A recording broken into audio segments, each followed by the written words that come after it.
in the politics of Nigeria. And while Great Britain still wants fraudulent Nigeria, let's make sure we have all our and then we're going to roll over. A very good evening and welcome again. Good afternoon. Good morning for those of you. It's exactly 5 minutes to 3 p.m.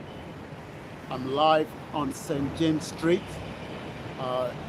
Regent Street rather, St. James's, SW1, the city of Westminster. My name is Olayemi Koiki, and the platform is KOIKIMEDIA, bringing the world closer to your doorsteps as we continue to bring the exposition. Let's turn the camera around so you can just quickly have a glimpse of my location where we are reporting from.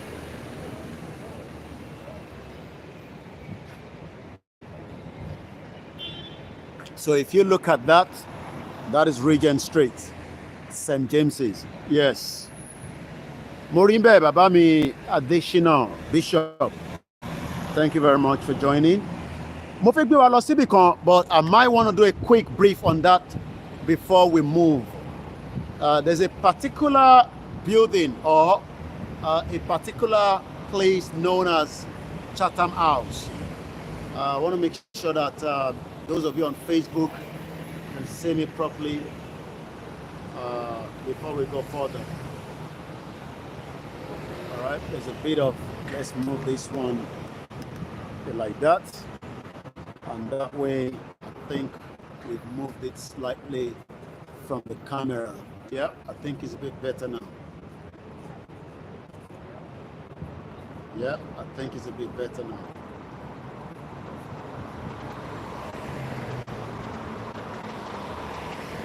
Yeah, I think we're good now. So, all right, we're good now. We're good to go. We're good to go. Morimbe, my mom is Stella Ojo. Good afternoon. Good morning from your side. Kennedy, good afternoon. Owolabi, good afternoon. Oriyomi, good afternoon. Principal, good afternoon. Good afternoon, everyone that is joining. Bit of that network there. Sakadewale, good afternoon. Akintola Fajobi, good afternoon. All right. We want to take a walk down to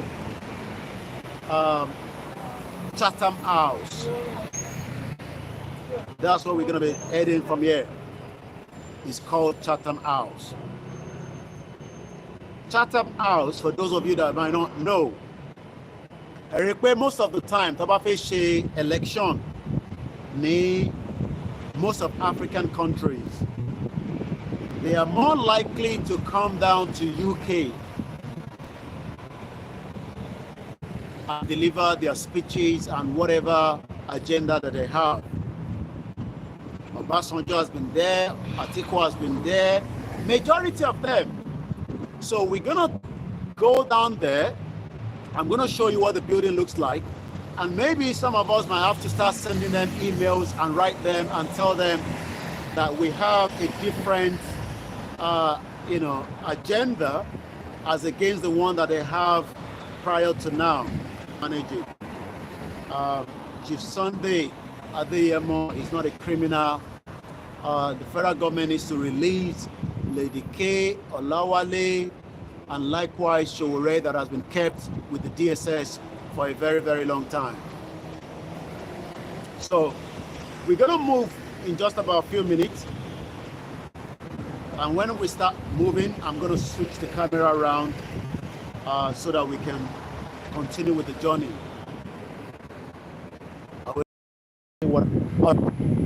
Okay, I'm not sure. It looks like we're having a bit of interference on the Facebook.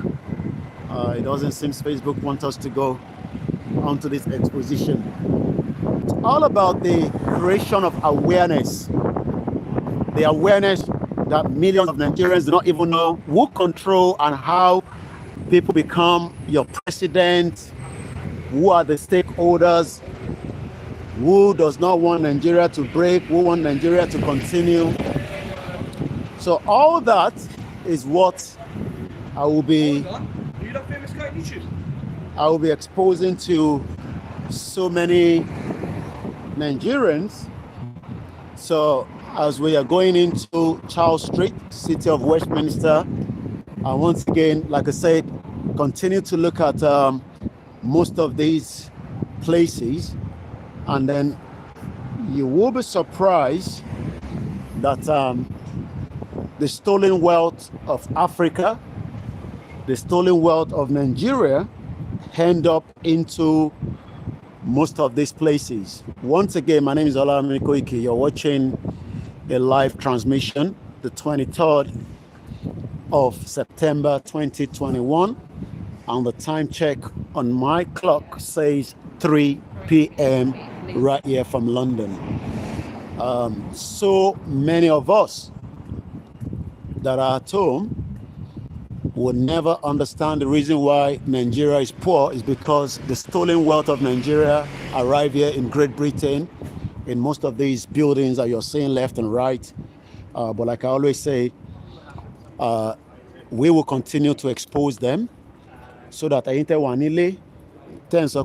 keep one Nigeria. The question you should be asking yourself is, Nigeria from? Who are you actually keeping Nigeria for? Because the stolen wealth of Nigeria gets into Great Britain by the politician, the corrupt British government, and every single one of them that allow those corrupt money to arrive here. And when they arrive here,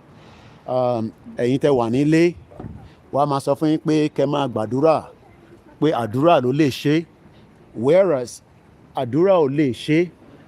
So ibi tí mò ń gbé yín bọ̀ nísìn, àwọn kan mọ̀ dáadáa, àwọn kan ò mọ̀ rárá, ẹlòmíì ò tẹ̀ rírí nítorí pé nígbà tó bá wá síbẹ̀ wọ́n máa ń ṣe kúrúkẹ́rẹ́ ni. But èmi fẹ́ fi wọ̀nyí dáadáa lénìí, a máa jókòó síwájú bẹ̀ á sọ̀rọ̀ dáadáa ká tó tún wá move conversation yẹn lọ sí ibòmíì. But mo fẹ́ kẹ́ máa wo gbogbo agbègbè tẹ́ ń wò yìí, àti débi tí à ń bọ̀, àdúpẹ́ fọ́lọ́run. It's called Chatham House. Òun lè rí yẹn. Buhari ti wá sọ̀rọ̀ níbẹ̀ rí. Ọbásanjọ́, Àtíkù, gbogbo wọn pátápátá ni wọ́n ti wá sọ̀rọ̀ ní ibi tí ẹ̀ ń wò níwájú mi. It's called the Royal Institute of International Affairs. Affairs làwọn máa ń dá sí láyé wọn. So building yẹn lẹ̀ ń wò níwájú mi. Àsíá wọn òun lẹ̀ ń wò yìí. Wọ́n ń pè ní Chatham House. Ṣé wá rí Chatham House yìí? Òun lélẹ̀. Building yẹn gangan lélẹ̀. Ṣé rí? Chatham House, the Royal Institute of International Affairs. Tí a bá fẹ́ kúrò nínú Nàìjíríà, lára àwọn ibi tá a máa kọ lẹ́tà sí, tá a máa send email sí lára àwọn ilé náà. Because I can bet my life pé tí election Nàìjíríà bá bẹ̀rẹ̀ sí súnmọ́, wọ́n máa bẹ̀rẹ̀ sí send lẹ́tà sí wọn kó wá sọ̀rọ̀ ní bíbáyìí. Àwọn fẹ́ gbọ́rọ̀ tó fẹ́ sọ nítorí pé ibi báyìí náà ó ní ipa tó ń kó lórí ọ̀rọ̀ Nàìjíríà bó ṣe rọra wà yìí. Mo fẹ́ kẹ́ máa wo date yẹn. I'm always, always interested in the date àti year. Ní bíbáyìí gangan, 3 prime minister lọ́nà gbé nínú bíbáyìí ibi tẹ́ ń wò yìí. So you can imagine the importance of this house. Tí mo fi ń wọ̀nyí níwájú yìí, a sì máa lọ sẹ́yìn. A rí gbogbo view yẹn properly dáadáa. But ẹ bá wo nísìn, wọ́n ní agbègbè yìí tẹ́ ń wò yìí, ní building yìí, prime minister mẹ́ta ló gbé níbẹ̀. Wọ́n pè kan ní William Pitt, Earl of Chatham, 1708 títí di 1778. As at time kó tó di pé òun kú, wọ́n ti ń ṣe oko ẹrú lọ́dọ̀ tiwa lọ́hùn. Tí bá sọ pé oko ẹrú, wọ́n ti ń ṣe slavery, wọ́n ti ń ṣe nígbà yẹn. Ìgbà tóun kú tó lọ, ẹlòmíì náà tún dé, wọ́n pè ní Edward Geoffrey Stanley, Earl of Derby. Agbègbè kan ló ń pè ní Derby. Fáǹfààní àwọn tó bá mọ̀, outside London ló wà. Bí àtàǹfààní bá wà lẹ́jọ́ kan, àṣírí lọ síbẹ̀. Wọ́n bí òun ní 1799. Òun kú ní 1869. Nígbà tóun máa fi kú, wọ́n ti end the slave trade even though pé a mọ̀ pé oko ẹrú yẹn ò tí ì tán pátápátá, oko ẹrú sì wà báyìí torí pé tó kó ẹrú ò bá sí ni kò jẹ́ kí irú èmi máa gbé ní UK, kò jẹ́ kí irú wọn máa sọ pé o fẹ́ sá lọ sí Dubai, o fẹ́ lọ everywhere. Nígbà tóun kú ní 1869 ẹlòmíì náà tún gorí oyè as the prime minister, right, ní láti 1809 lọ bí òun kú ní 1898, wọ́n pè ní William Ewart. So in tí mo fẹ́ ṣe nísìnyí ni pé I'm gonna move a little bit back, very very expensive area, you know, ẹ lè rí tálákà kankan tó ń, you know, ibi báyìí ẹni tó bá jẹun kánú ẹ̀rù ló ń gbé níbẹ̀. So mo fẹ́ kẹ́ wá wo ṣẹ́tìrì láti ta, ṣẹ́tìrì bó ṣe wà láti ẹ̀tìrì view yẹn ó ti yẹn nísìn. I hope you can see the view. So màá gbé tripod mi wá sílẹ̀ díẹ̀. Once again, tó bá ń sọ pé Chatham House, Chatham House, Chatham House, ẹ ti lè máa gbọ́ but ẹ rí dáadáa. Kódà nígbà tí oríṣiríṣi náà ló máa ń ṣẹlẹ̀ tó bá ti gbà yẹn o, because tó bá ti sọ pé àwọn tó fi wá contest fún election Nàìjíríà tó bá náà ń bọ̀, ìjà oríṣiríṣi ariwo níbí báyìí, but I just want us to have a view of it properly today. Lẹ́ẹ̀kan sí, ọ̀pọ̀lọpọ̀ àwa tí ẹ̀ ń wò ta fi ń sọ fún yín pé Nàìjíríà fẹ́ pín, ẹlòmíà máa ní kí ló dé tí Nàìjíríà ṣe fẹ́ pín. Sórí irú àwọn ilé nísìn àwọn ò gbàdúrà pé kí Nàìjíríà kó pín, but ó ní nǹkan kan tí mo fẹ́ play fún wa ká tó máa lọ síwájú díẹ̀. Ó ní nǹkan tí máa play fún wa nísìn, mo fẹ́ kí kájọfetí gbọ́, torí pé nígbà tó bá ń ṣe election máa bọ́ síwájú kámẹ́rà, ẹ ṣe sùúrù, máa bọ́ síwájú kámẹ́rà nísìn, ẹ̀rí mi náà níwájú ẹ̀, mo kàn ń prepare sí, mo fẹ́ bọ́ síwájú ẹ̀. A dẹ̀ máa gba ìpè bíi méjì mẹ́ta àbí mẹ́rin àbí mẹ́wàá lórí ibi ìbàyìí ká tó tún máa gbé lọ sí another area. But one thing I want us to look at is the building tẹ́ ń wò níwájú mi, and I hope you can see me. Let me make sure I can see myself as well properly, so that either the camera is too high or it's too low, so that kó má máa lọ máa gé orí mi. Ẹ túbọ̀ ṣe sùúrù díẹ̀ sí i. So I don't know whether to drop it down. I think it's too high, so ẹ jẹ́ kí n spread lẹ́gì kìíní mi dáadáa. Kò ń ṣe kìíní ìbá ní kìíní mi ẹlòmíì nísìnyí oríṣiríṣi. My tripod ni o, tripod mi ni mo sọ. So let's bring it down just a little bit. Just a little bit. I think it's better that way. Yeah, I think it's better. Yeah, ó better báyìí nísìnyí. Yeah, it's much better now. Ó better báyìí nísìnyí. So how you doing? So now ìyẹn lọ bẹ́ẹ̀. Now let's see what the Facebook looks like, so that we can then tell us, you know. Ṣé rí gbogbo àwọn tí ẹ̀ ń wò tán lọ tán bọ̀ yìí, wọ́n mọ̀ nípa tó ṣẹlẹ̀ ní Nàìjíríà. Mo ò ní láti máa ṣe ṣàlàyé fún wọn, especially building yìí. Gbogbo atrocity tó ń lọ nínú Nàìjíríà kò sí ìtọ́ mọ̀. But they are not interested to solve our problem. Ẹ̀yin lẹ́ ń rò pé wọ́n fẹ́ solve problem wa. Ẹ̀yin lẹ́ ń feel pé wọ́n fẹ́ solve problem wa. Àwọn ready láti solve problem Nigeria. They know there's a crime in Nigeria, but they are happy the way Nigeria is because they are also eating part of what is happening in Nigeria. There's killing in Nigeria. There's genocide in Nigeria. Nigeria is going to be the next Afghanistan. But this building, listen, they might not tell you all that because àwọn òǹfẹ́ mọ́ tó ń lọ, as long as táwọn bá ti ń rí commission tí wọ́n fi ń benefit Great Britain, because àwọn gangan ló ń benefit jù nínú Nàìjíríà. Ta ló ń benefit jù? Ṣé mi ló ń benefit ni? Ṣé ìrẹ ló ń benefit ni? Ta ni Nàìjíríà gan tẹ̀ ń benefit? Ta bá ń sọ pé Nàìjíríà, àwọn gangan ló ń benefit. Àwọn gangan ni beneficiary Nigeria. Who are the beneficiary of Nigeria?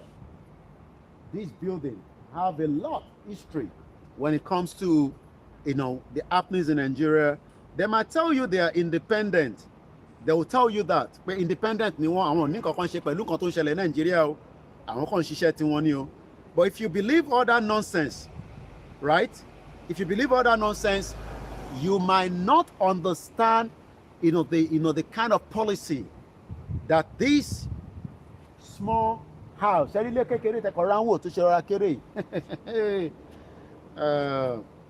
I want us to remind us of some of the promises of Baba Bubu.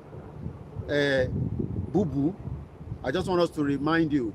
Currently, like I said, New York, there's a lot happening already in New York. For those that are there, I can see the live broadcast is already going on as well. We appreciate everyone that is making efforts at the United Nations building where there's ongoing rally. But right here, I am opposite the Royal Institute of International Affairs. It's called Chatham House. It's got a lot of history when it comes to happenings in Nigeria and most African countries. But the question we should ask ourselves is, are they truly ready to accept and bring in, some of our comrades, maybe like Professor Banji Akintoye, to come and speak as well as against those that they've been bringing on board when it comes to the issue of Nigeria? Are they going to do so? Ǹjẹ́ wọ́n lè gbé àwọn ìgbésẹ̀ yẹn? Ǹjẹ́ building tá à ń wò yìí tó wà níwájú mi tẹ́ ń wò báyìí ṣe rí bó ṣe rí látòkè délẹ̀? Ǹjẹ́ building yìí ǹjẹ́ wọ́n ṣe tán? Ǹjẹ́ building yìí ṣe tán láti agree pé àwa tá à ń determine pé a fẹ́ self-determination láti kúrò nínú Nigeria? Is this building ready to give us that opportunity to come and also present our case as the Yoruba people? Or maybe in the next countdown, with less than 500, and I think from today, maybe about less than 504 days, I don't know, I have to check on my website, when Nigeria, according to them, is planning another election. While we are saying we do not want another election, I can bet you some of the international partners of the criminal country you call Nigeria will tell you the other way around. And once again, as we continue to just bring our conscious mind, we are fighting. No, this is not where Tinubu lives. Tinubu is not living here. Tinubu lives in there, very close to BBC. Tinubu lives very close to BBC. This is Chatham House. Chatham House, Lele, right?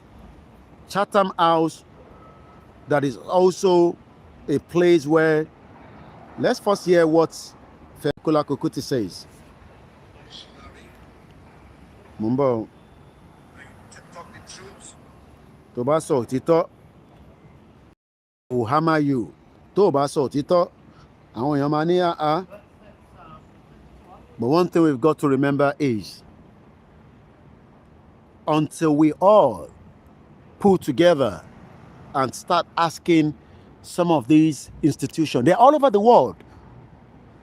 Elite Koranwe is just one out of so many of them. They are all over the world. They want Nigeria the way it is. They prefer to have the same Nigeria that has been in existence for the last 107 years of the fraudulent amalgamation. Everybody want to lọ jẹ́gẹ́jẹ́gẹ́ kùjúkùjú bàbá 419 ní gbogbo àwọn òyìnbó yẹn. Àwọn òyìnbó tẹ̀yìn rò pé kinní kan yẹn. They know the in and out of all the atrocity. Èmi ò ní láti ṣe máa ṣàlàyé fún Chatham House pé ṣé wọ́n fi gbọ́ pé wọ́n ń pààyàn Nàìjíríà. But tó bá yá nísìnyí wọ́n á gbé àwọn èèyàn wá síbí báyìí pé kó wá máa ṣe kó wá sọ̀rọ̀ nípa kí ló fẹ́ ṣe fún Nàìjíríà. But let's hear what Fela says here. And you talk the truth, people will come and slap you down. Then you talk the truth again, they'll lock you in jail. Then when you are very strong and you talk again, they may kill you. They may even burn your house down, like they burnt my house down at home. Now, when they burn my house finish, some friends who are very, Africans know they are very afraid of life. Hey, fella, yourself. Don't talk truth again. You see, they come and tell not to say the truth again. Then I tell them, I say, they never hear anything at all. Then go hear pansa pansa. Pansa pansa means they will hear. They go here, pansa pansa. So as I'm explaining to those of you that are watching us from different parts of the globe and probably saying, you know, what can you building initiate pẹ̀lú ọ̀rọ̀ Yorùbá nation? Bá pariwo Yorùbá nation. Building tẹ́ ń wò yìí, ẹ kọ èní sílẹ̀. Tó bá dìgbà tí election Nigeria máa súnmọ́, wọ́n máa bẹ̀rẹ̀ sí send invitation sí gbogbo àwọn tó fẹ́ contest fún Nigerian election. Kọ́ wá sọ̀rọ̀ ní bíbá. A ṣe máa padà wá sí bíbá nígbà yẹn. Ẹ̀rí nígbà yẹn. Gbogbo àwọn tí wọ́n fẹ́ contest fún election ní Nàìjíríà pátápátá ni wọ́n máa gbé wá sí bíbá. So tí wọ́n bá wá ní kí ló ní ṣe pẹ̀lú ọ̀rọ̀ Yorùbá nation, it's got a lot. Ó ní so much láti ṣe pẹ̀lú Nàìjíríà because now tí àwa ń sọ pé a fẹ́ lọ à ń sọ ṣé ara wa là ń bá sọ ni àbí a ti ń kọ̀wé sí àwọn building yìí náà. Ǹjẹ́ àwọn tó jẹ́ lára àwọn tájọ́ ń organize tájọ́ ń sọ̀rọ̀ Yorùbá nation, ǹjẹ́ wọ́n ti ń gbé ìgbésẹ̀ láti sọ fún Chatham House àwọn tó jẹ́ representative wọn níbẹ̀ pé àwọn kan sọ pé àwọn ò fẹ́ ṣe Nàìjíríà mọ́. Ǹjẹ́ ẹ fún wọn láyè kọ́tẹ̀ wá sọ ìdí méjì mẹ́ta tí wọ́n ṣe fẹ́ ṣe Nàìjíríà mọ́? Ìbéèrè ni o. But tabako jókòó ta kàn ń ṣe program Yorùbá nation now, Yorùbá nation now. No. We need to also bring the conscious mind.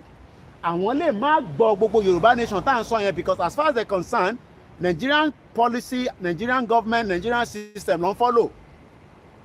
Right? Nigerian system. So ìwọ tó bá ń sọ pé yẹn o kò jókòó sórí social media tí Koiki bá ti wá live. No. Ẹ bẹ̀rẹ̀ sí send email sí wọn. Ẹ̀yin tẹ́ bá mọ email wọn. I'll see if I can get that out now. Mo wà lórí website wọn. But abala àwọn tó fẹ́ dá sétò ẹ lè pè náà +4475 940500979.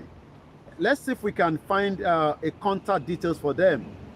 Bẹ́ẹ̀ lọ máa ń gbowó wọn ní support us. Tí bá ń sọ fún ní gbogbo gbà pé ẹ support KOIKIMEDIA, a máa dàbí ìgbà tó yẹ pé owó nìkan ni Koiki mọ̀. Chatham House ẹgbọ́n kan tó sọ nígbà tó bá ní kó support wọn, àwọn politician tó wá ń wá sí bíbá tó wá ń sọ̀rọ̀ ṣé wọ́n ní support wọn? Ṣé Nigerian government ò ní support wọn? Èmi béèrè ni o. Ṣẹ́rí wọ́n ní kó support wa, support us, donate today. Ẹ máa gbọ́ òyìnbó tó sọ o. Wọ́n ní donate today and help secure our future as the home of independent thinking. Òyìnbó ní kúre. Wàláyì. Òyìnbó wọn. Àwọn tó ń sọ fún wa, wọ́n ń sọ fún wa pé ká support. Tẹ́mi bá ń sọ fún ẹ support Koiki, àwọn ó wà orí website wọn ló wà yìí o. Building yẹn lẹ̀ ń wò níwájú mi live, but lórí website wọn. Wọ́n ní Chatham House. Ẹ máa gbọ́n kan tó sọ. Chatham House has been a forum for dialogue, rigorous. Okay, ó dà pé àti ẹni tó ń pè, ẹni tó bá fẹ́ pè ẹ lè pè +4475 940500979. Tẹ́ bá ti ń pè mo ní láti máa pariwo tí bá ti gbé ẹ mute ti background because sometimes it kind of boil. I understand àwọn màmá wa kankan ó lè má tètè yé wọn. Ẹni tó ń gbọ́yàn ẹ tún pè lórí phone ẹ mute tẹ́ fi ń gbọ́ mi yẹn. Chatham House là ń sọ̀rọ̀ lọ́wọ́lọ́wọ́ lórí báyìí. Máa pé Koiki kí ló ní ṣe pẹ̀lú wa. Gegbele agúrúgbó jẹ gbèsè ta ló máa san. Ṣé rí pé number 10 náà ló ń lò fún building yẹn. That means pé ní ìgbà kan àwọn prime minister àwọn bàbá tó ń lọ yìí, àwọn bàbá tó ń lọ ọmọ pa Nàìjíríà bíi ṣé náà bàbá tó ń lọ tán rárá ń lọ jẹ̀gẹ́jẹ̀gẹ́ tẹ́rẹ́ pé ṣé náà bàbá tó ń lọ yẹn wọ́n mọ gbogbo tó ń lọ láfíríkà ju kí ló dálẹ̀ lọ ṣé rí wọ́n ṣe ń tẹ́rẹ́ pọ́ dẹ̀ ni wọ́n lórí pọ́ stupid wọ́n mọ ṣègè ní nǹkan tó ń lọ láfíríkà àwọn bàbá tẹ́rí tó rárá ń lọ dẹ̀gẹ̀dẹ̀gẹ̀ bíi tí kò lè jẹ́ kọ́kọ́ tán. So ibi tí mo ṣe ń bá lọ ni pé Chatham House ń sọ pé kẹ́ support wọn pẹ̀lú owó ni o donate. Tí bá ń sọ pé ẹ support KOIKIMEDIA ẹ support Koiki nígbà tí ìlú yìí building yìí ń sọ fún wa nísìn pé Nàìjíríà ó ṣe wọ́n wá ní okay we have a call coming through ẹ jẹ́ ká lọ sọ́dọ̀ kọ́là yẹn hello kọ́là. Hello. À ń gbọ́ yín o. Náà ẹ káàbọ̀.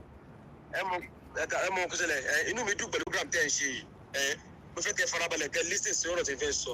À ń gbọ́ yín àjọ à ń gbọ́ yín. Àfọwọ́rọ̀ ẹ bá ti sọ̀rọ̀ yìí fún yín bí ẹ máa bá mi fọwọ́ dùbí tó ṣe é lò fún bàbá Bánjí Akíntóyè. Gbogbo wa náà la jọ ń ṣiṣẹ́ yìí so à ń gbọ́ yín ó yá ẹ gbóhùn sókè à ń gbọ́ yín ó yá.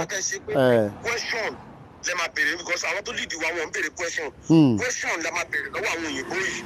Bàbá Bánjí Akíntóyè even though ẹ máa sọ fún gbàdúrà lórí platform tó yẹ kó jẹ́ Yorùbá nation. Bàbá ti dẹ́ni òyìnbó tó challenge wọn kí ló dé tí Yorùbá fẹ́ fẹ́ pín. Ẹ máa wá sọ ìdí fún ẹ dé ọ̀rọ̀ tó tẹ́ ní kó sọ fún wọn ní. Ṣé wọ́n lè mú Japan? Wọ́n mú Amẹ́ríkà. Wọ́n mú Turkey. Kọ́kọ́ Amẹ́ríkà kọ́kọ́ máa gbé papọ̀. Possible. Àwọn orílẹ̀-èdè oríṣiríṣi mẹ́ta kò possible. Wọ́n máa bá pèlè pẹ́sọ̀ lọ́wọ́ àwọn ìkú yẹn. Tọ́ba pèlè fún ìkọ́ jẹ́ France lọ́wọ́. Wọ́n ti pé Germany lẹ́nu bí wà. Wọ́n bá ájú pé wọ́n ti pé ìpínlẹ̀ tó máa dá wọn lónìí. Pẹ́sọ̀ lè mú Japan, ṣe lè mú Turkey, lè mú US. Okay.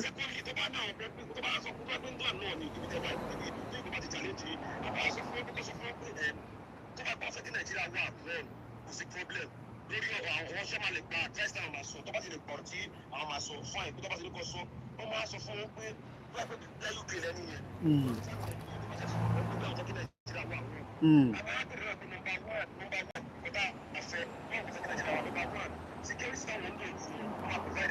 Okay. Benefit tó ń gbà South Africa lè mi wà benefit àwọn èèyàn ń gbà tó benefit ara mi ń gbà tí ìlú tó bá ti àgé sọ̀rọ̀ yẹn benefit tó ń gbà yẹn ṣé máa provide fún Nàìjíríà. Ṣé third one Nàìjíríà máa dé visa free sí ìlú yẹn. Tó bá ti ẹ bá rí pàápàá máa pa lọ wọ́n nílé ìyá ọ̀sà question yìí. Question ńlá ni nǹkan tó lè sọ yìí o. Tó bá tó wọlé nígbà lọ́sà tó bá bá American person ló tó challenge wọn. Wọ́n máa bèrè question yẹn lọ́wọ́ ẹ̀ pé ṣé ó lè yọ káwọn country mẹ́ta ẹni papọ̀ tó bá ti ń gbé rọ. Àwọn àdìgbò tó bá mọ̀ pọ̀ kí Nàìjíríà wà one. Nàìjíríà máa kọ́ tẹ́ number one question Nàìjíríà máa jẹ́ visa free sí ìlú yẹn.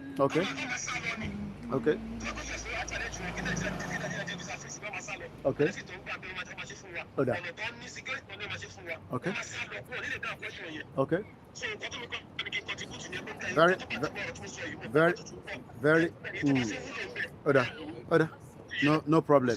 I say Goni. Thank you very much.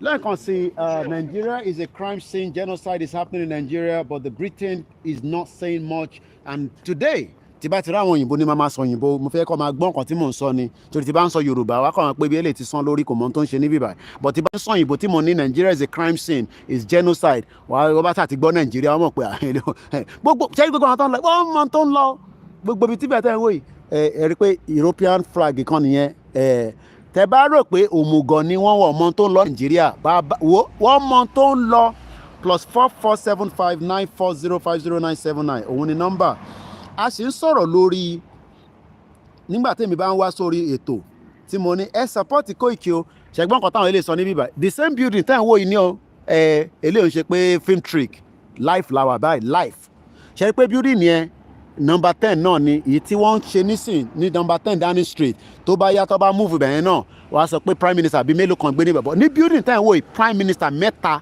ló gbé níbẹ̀ ìyẹn ló ṣe ń pè ní Chatham House ṣẹ́rí nísìn ó kọ síbẹ̀ wọ́n ní donate to our annual ẹ máa gbọ́ o annual fund kí ló ń fi fund yẹn ṣe kò sẹ́ni tó ń béèrè lọ́wọ́ wọn o kò sẹ́ni tó ń bi wọ́n pé kí ló ń fi fund yẹn ṣe o as a registered charity we receive no subsidy from the UK government èmi náà gba nǹkan kan lọ́wọ́ UK government because I'm a freelance journalist so kẹ́ máa gbọ́ bẹ́ẹ̀ or any other source irọ́ nìyẹn ẹ̀wọ̀n kan fi yẹn sórí wẹ́bsáìtì ni búbù ti gbowó fún wọn backdoor ló máa fi gbowó yẹn fún wọn.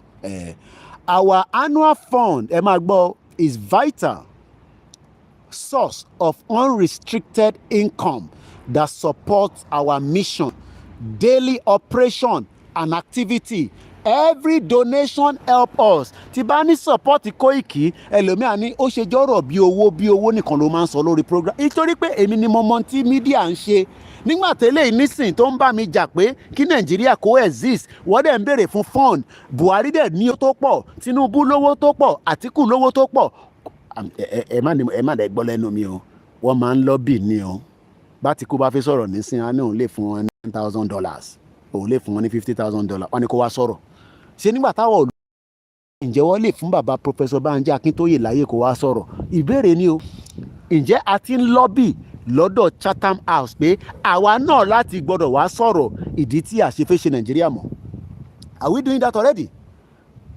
Ẹni bá mọ nọ́mbà yẹn mọ ọwọ́ mi ok àwọn backend team àwọn lè má sí around ẹ jẹ́ ká fi nọ́mbà yẹn sí fáwọn tó ń béèrè pé kí ni nọ́mbà +44 ẹlòmíín gbé ní UK kò débi báyìí láyé kò tẹ̀ mọ́ tó ń ṣe rí gbogbo àwọn mọ́tò tó ń lọ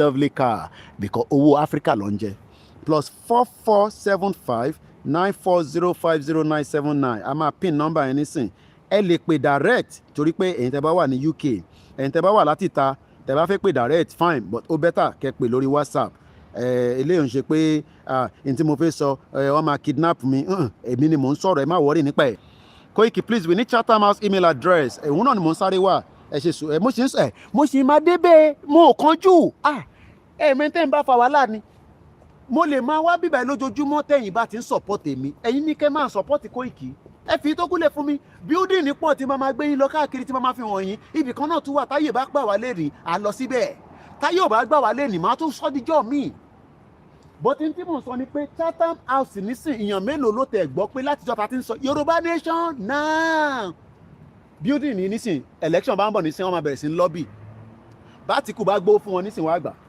wọ́n ní kẹ́ fún àwọn lówó wọ́n ní sustain our independence ṣé mi náà kì í ṣe independent nígbà tí bá ní kẹ́ fún Koiki lówó kò ń ṣòwò Yorùbá nation ni mo ń sọ ẹ fún Koiki lówó ká lè fi ṣe ń ta fẹ́ ṣe mídíà mọ bó ṣe fẹ́ penetrate àwọn ẹlòmíà ni àwọn agitator yẹn wọ́n ń gbowó irin sẹ́ni ìbá kàn máa rin ṣé nísìn tí mò ń ṣe broadcast nísìn tí ìbá ní internet lórí fóònù mi fóònù nísìn eléyìí nísìn òun la fi ń connect sórí fóònù tẹ́ fi ń wo Facebook àti YouTube ṣé tí kò bá sí data lórí ẹ̀ tí ìbá sanwó data orí ẹ̀ ṣé mo lè ṣe broadcast láti gbé yín wá sí Chatham House èèyàn mélòó ló lè wá láti Nàìjíríà tó máa fún ní visa tí wọ́n tẹ̀ ní fún yàn visa èèyàn mélòó à ń sọ pé ṣé Yorùbá nation kò ń ṣòro Fúlàní nìkan là ń bá fa wàhálà èmi máa ń sọ yẹn fún yín láti ilẹ̀ we are not dealing with Fulani alone we are dealing with people like this building a whole institution wọ́n lè sọ fún yín pé àwọn wà independent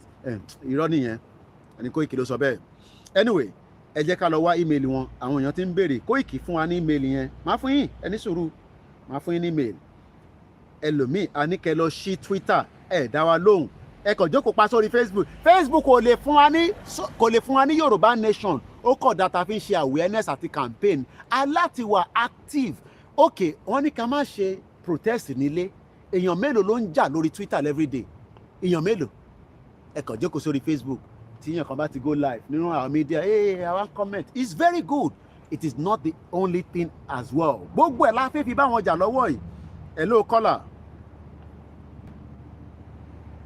ẹ ti wọlé o ẹ̀lẹ́ni tó ń pè wá ok hello a mọ̀ pé Nàìjíríà ní network yẹn máa ń vary díẹ̀ hello ṣé ń gbọ́ mi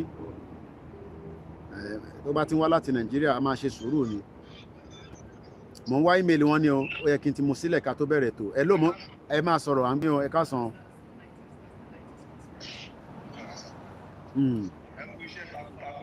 gbogbo àjọ ń ṣe ni láṣẹ Èdùmàrè.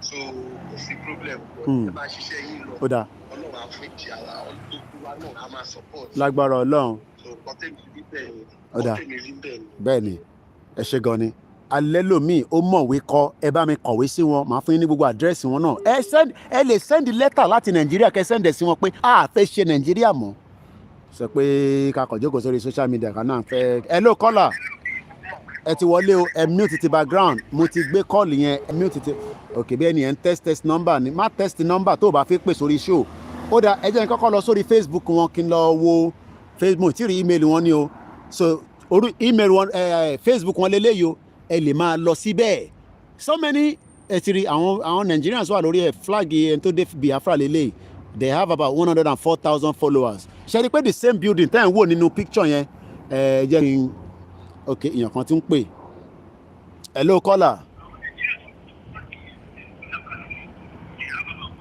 tẹ bá ń pè tẹ tún gbọ́ra yín kò lè make sense gbogbo àlá máa ń sọ yẹn ẹ ló ẹni tó ń pè wá ẹ bá wa mute tí ẹ fi ń gbọ́ wa ní background yẹn náà ìbẹ́ ti pè lórí fóònù à ń gbọ́ yín. hello àwa nìyẹn èmi nìyẹn yẹri pé building yẹn náà lélẹ̀ àwa nìyẹn. Ọlọ́run ní fa ẹni pin lágbára Ọlọ́run. akéyìn gidi ọ̀pọ̀lọpọ̀ ṣẹ́tẹ̀ sí torí kọ̀tẹ́ tó ń fi hàn á lè ní jẹ́ torí ẹlòmíì ò tiẹ̀ ronú gbogbo bẹ́ẹ̀ni bá ṣe rí ní sí ìpàtàkì àti lágbára lágbọ́ Ọlọ́run máa ṣe bẹ́ẹ̀ni màá fún tó ẹ ṣe gan ni lágbára Ọlọ́run ẹ ṣe gan ni ẹ ṣe gan ni ọ̀dà lágbára Ọlọ́run lọ́ba ìṣọ́ bẹ́ẹ̀ni ẹ ṣe gan ni Ọlọ́run lọ́ba ìṣọ́ ẹ ṣe gan ni ẹjá tí wá sí Mr. George àwọn náà wà lórí ìlà hello caller ẹ káàbọ̀ sórí ètò hello ọ̀dà ó ṣì ń rebete ẹ rí i pé adìlẹ̀ máa fi rí dúdú ní gbogbo bíbà òyìnbó ní fèrè ọmọ tó ń lọ láfíríkà ẹ má yẹ kọ́ kóyin lómi ọbẹ̀ jẹ ó dà mo ti rí tẹlifóònù nọ́mbà wọn so ẹni tó bá fẹ́ tẹlifóònù nọ́mbà wọn ẹ lè kọ sílẹ̀ kẹ́yìn náà máa pè wọ́n pé ǹjẹ́ gbọ́ pé Yorùbá Nation fẹ́ lọ tẹ bá ń pè láti Nàìjíríà +4420 ẹ máa kọ sílẹ̀ torí ẹ má tún ní Koiki bá wa post ẹ̀ so èmi ò lè wà níta gbogbo àná làjọ ń ṣiṣẹ́ yìí +442079575700 máa tún pè again but ẹni sùúrù yàn kan ń pè wá ẹni tó ń pè máa ti sọ̀rọ̀ ẹ ṣe sùúrù díẹ̀ fún 30 seconds nọ́mbà yẹn fún ẹ̀yin tẹ bá fẹ́ gbúrò wọn +442079575700 máa ṣe screenshot ti Facebook ní wọn gbogbo ẹ̀ àti ti Twitter àti gbogbo ẹ̀ máa kó sórí Facebook account wa ẹ̀yin náà ẹ lọ síbẹ̀ ẹ kọ lẹ́tà sí wọn ẹ write wọn I can bet my life àwọn kan tí ń lọ́bì bó ṣe fi wá sọ̀rọ̀ ọ̀rọ̀ Nàìjíríà 2023 ní bíbá ẹ ló kọ́là ẹ gbóhùn sókè láti Amẹ́ríkà. ẹ káàbọ̀ sà.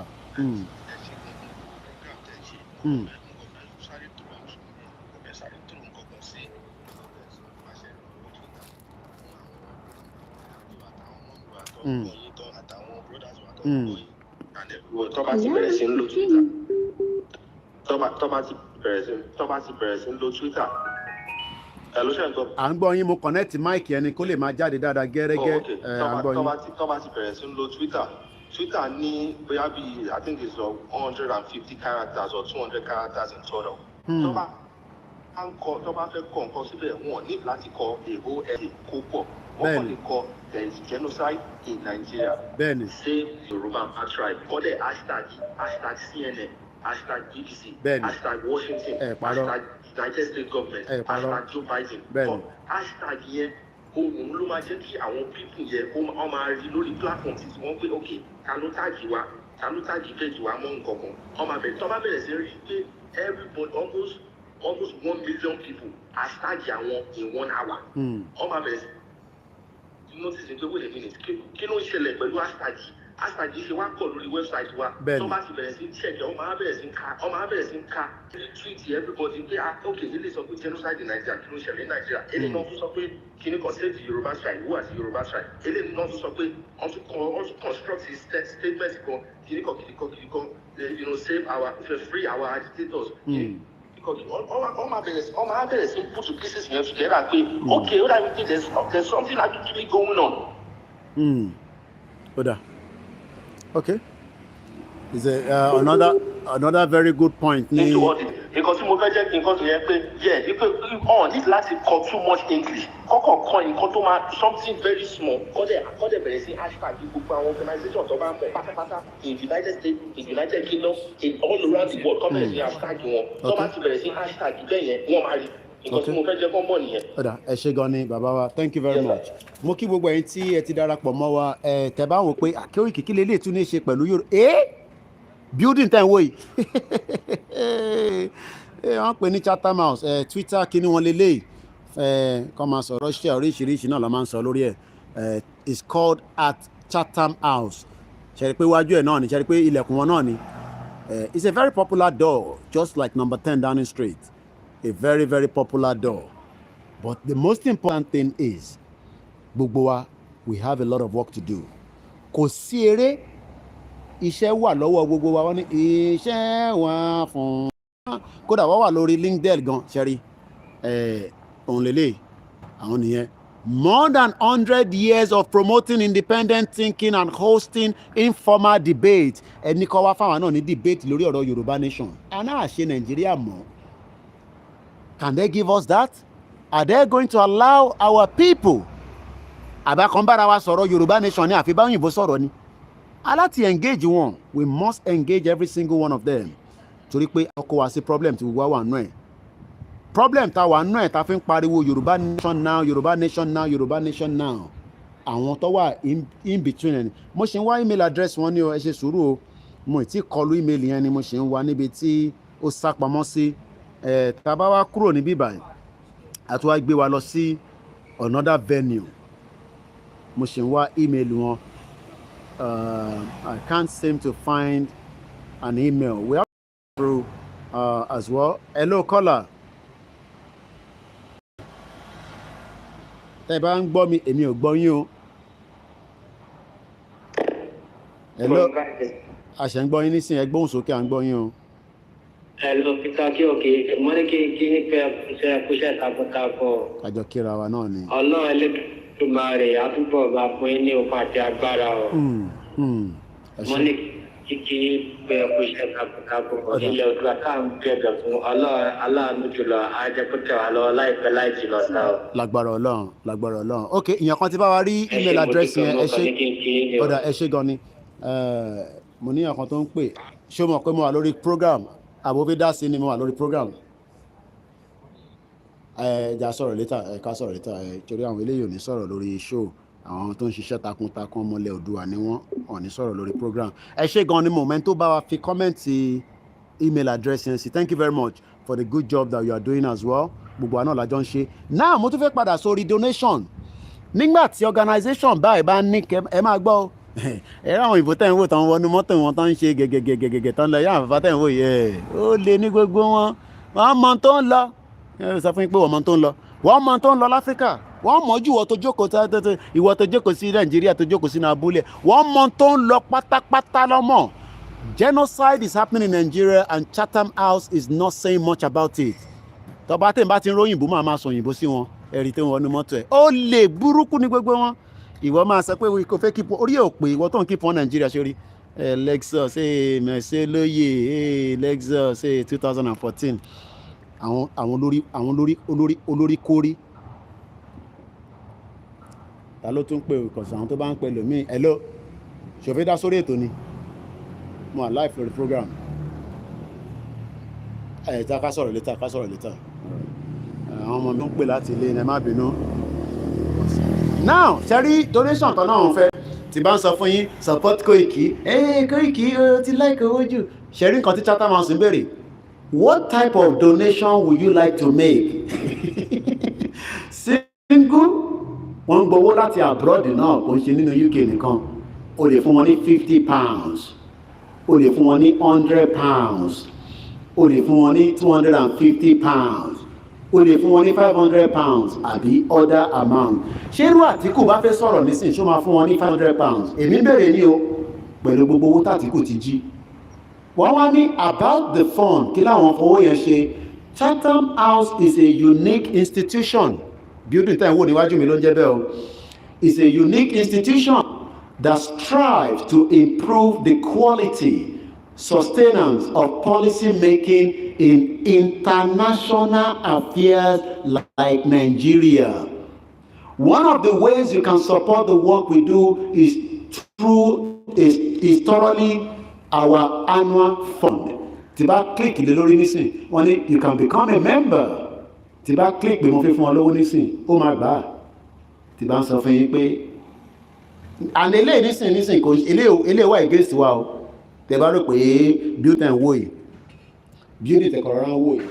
Mo kàn fẹ́ kẹ́ máa wo ẹ̀rí pé àwọn òyìnbó ló pọ̀ EU building kan nìyẹn bẹ́ẹ̀ yẹn. Ẹ jẹ́ n pa máìkì yìí because ó ń hẹ́kò púpọ̀. So kí ni mo fẹ́ fàyọ níbẹ̀ ni pé ẹlòmíì ò rí building yìí rí láyé. Báwo ìbọn ló ti fẹ́ rí? Chinese television ò ní ṣú ẹ lélẹ̀ yìí. TVC ò ní ṣú ẹ, NT ò ní ṣú ẹ. I want to go closer again for us to see the building. It's called Chatham House. Kò sí gbogbo atrocity tó ń lọ ní Nàìjíríà tí wọ́n lè sọ pé àwọn ọmọ nípa ẹ̀. Irọ́ ọlọ́pàá tó bá sọ fún yín pé àwọn ọmọ nípa ẹ̀, ẹni Koiki sọ bẹ́ẹ̀ pé irọ́ ni. So what is the role? Kí ni role Britain gan lórí ọ̀rọ̀ Nàìjíríà? Tá bá ń sọ pé Britain tá à ń pariwo lójoojúmọ́, kí ni role wọn gan lórí Nàìjíríà? Ṣé wọ́n fẹ́ jẹ́ ká lọ ní àbí a máa lobby pẹ̀lú gbogbo àwọn institution wọn kankan báyìí? Because these are very, very important institutions that are also working against us. So it is not just about, Yoruba nation. And continue to look at it. Adile ma fi rí dúdú bí a tó ń wa cab tó bí bá kọjá. Again, look at it. It's called Chatham House. I can bet you, as the election gets closer, invite àwọn kan ti máa lobby nísìn. Iṣẹ́ kan táwọn kan máa ń ṣe nìyẹn. Wọ́n ti máa lobby bó ṣe máa wá sọ̀rọ̀ ní Chatham House. Hey, because wọ́n mọ̀ pọ̀rọ̀ tó bá sọ ní bíbáyìí, it goes around the globe.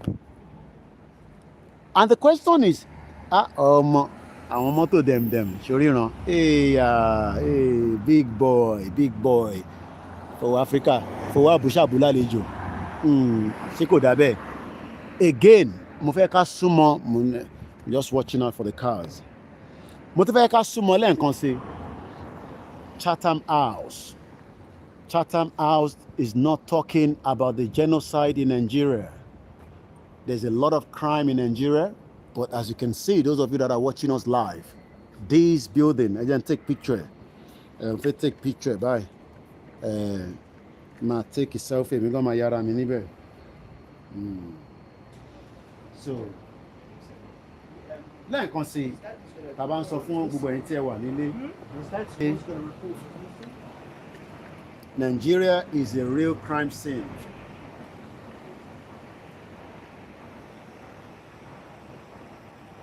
Now we take another one of the whole building. Mo tún wá lọ yà kan láti full length. Ìfẹ́ yà báyìí náà. Mo fẹ́ kẹ́ wo ibi tí mo sọ lẹ́ẹ̀kan yẹn ṣe ríran.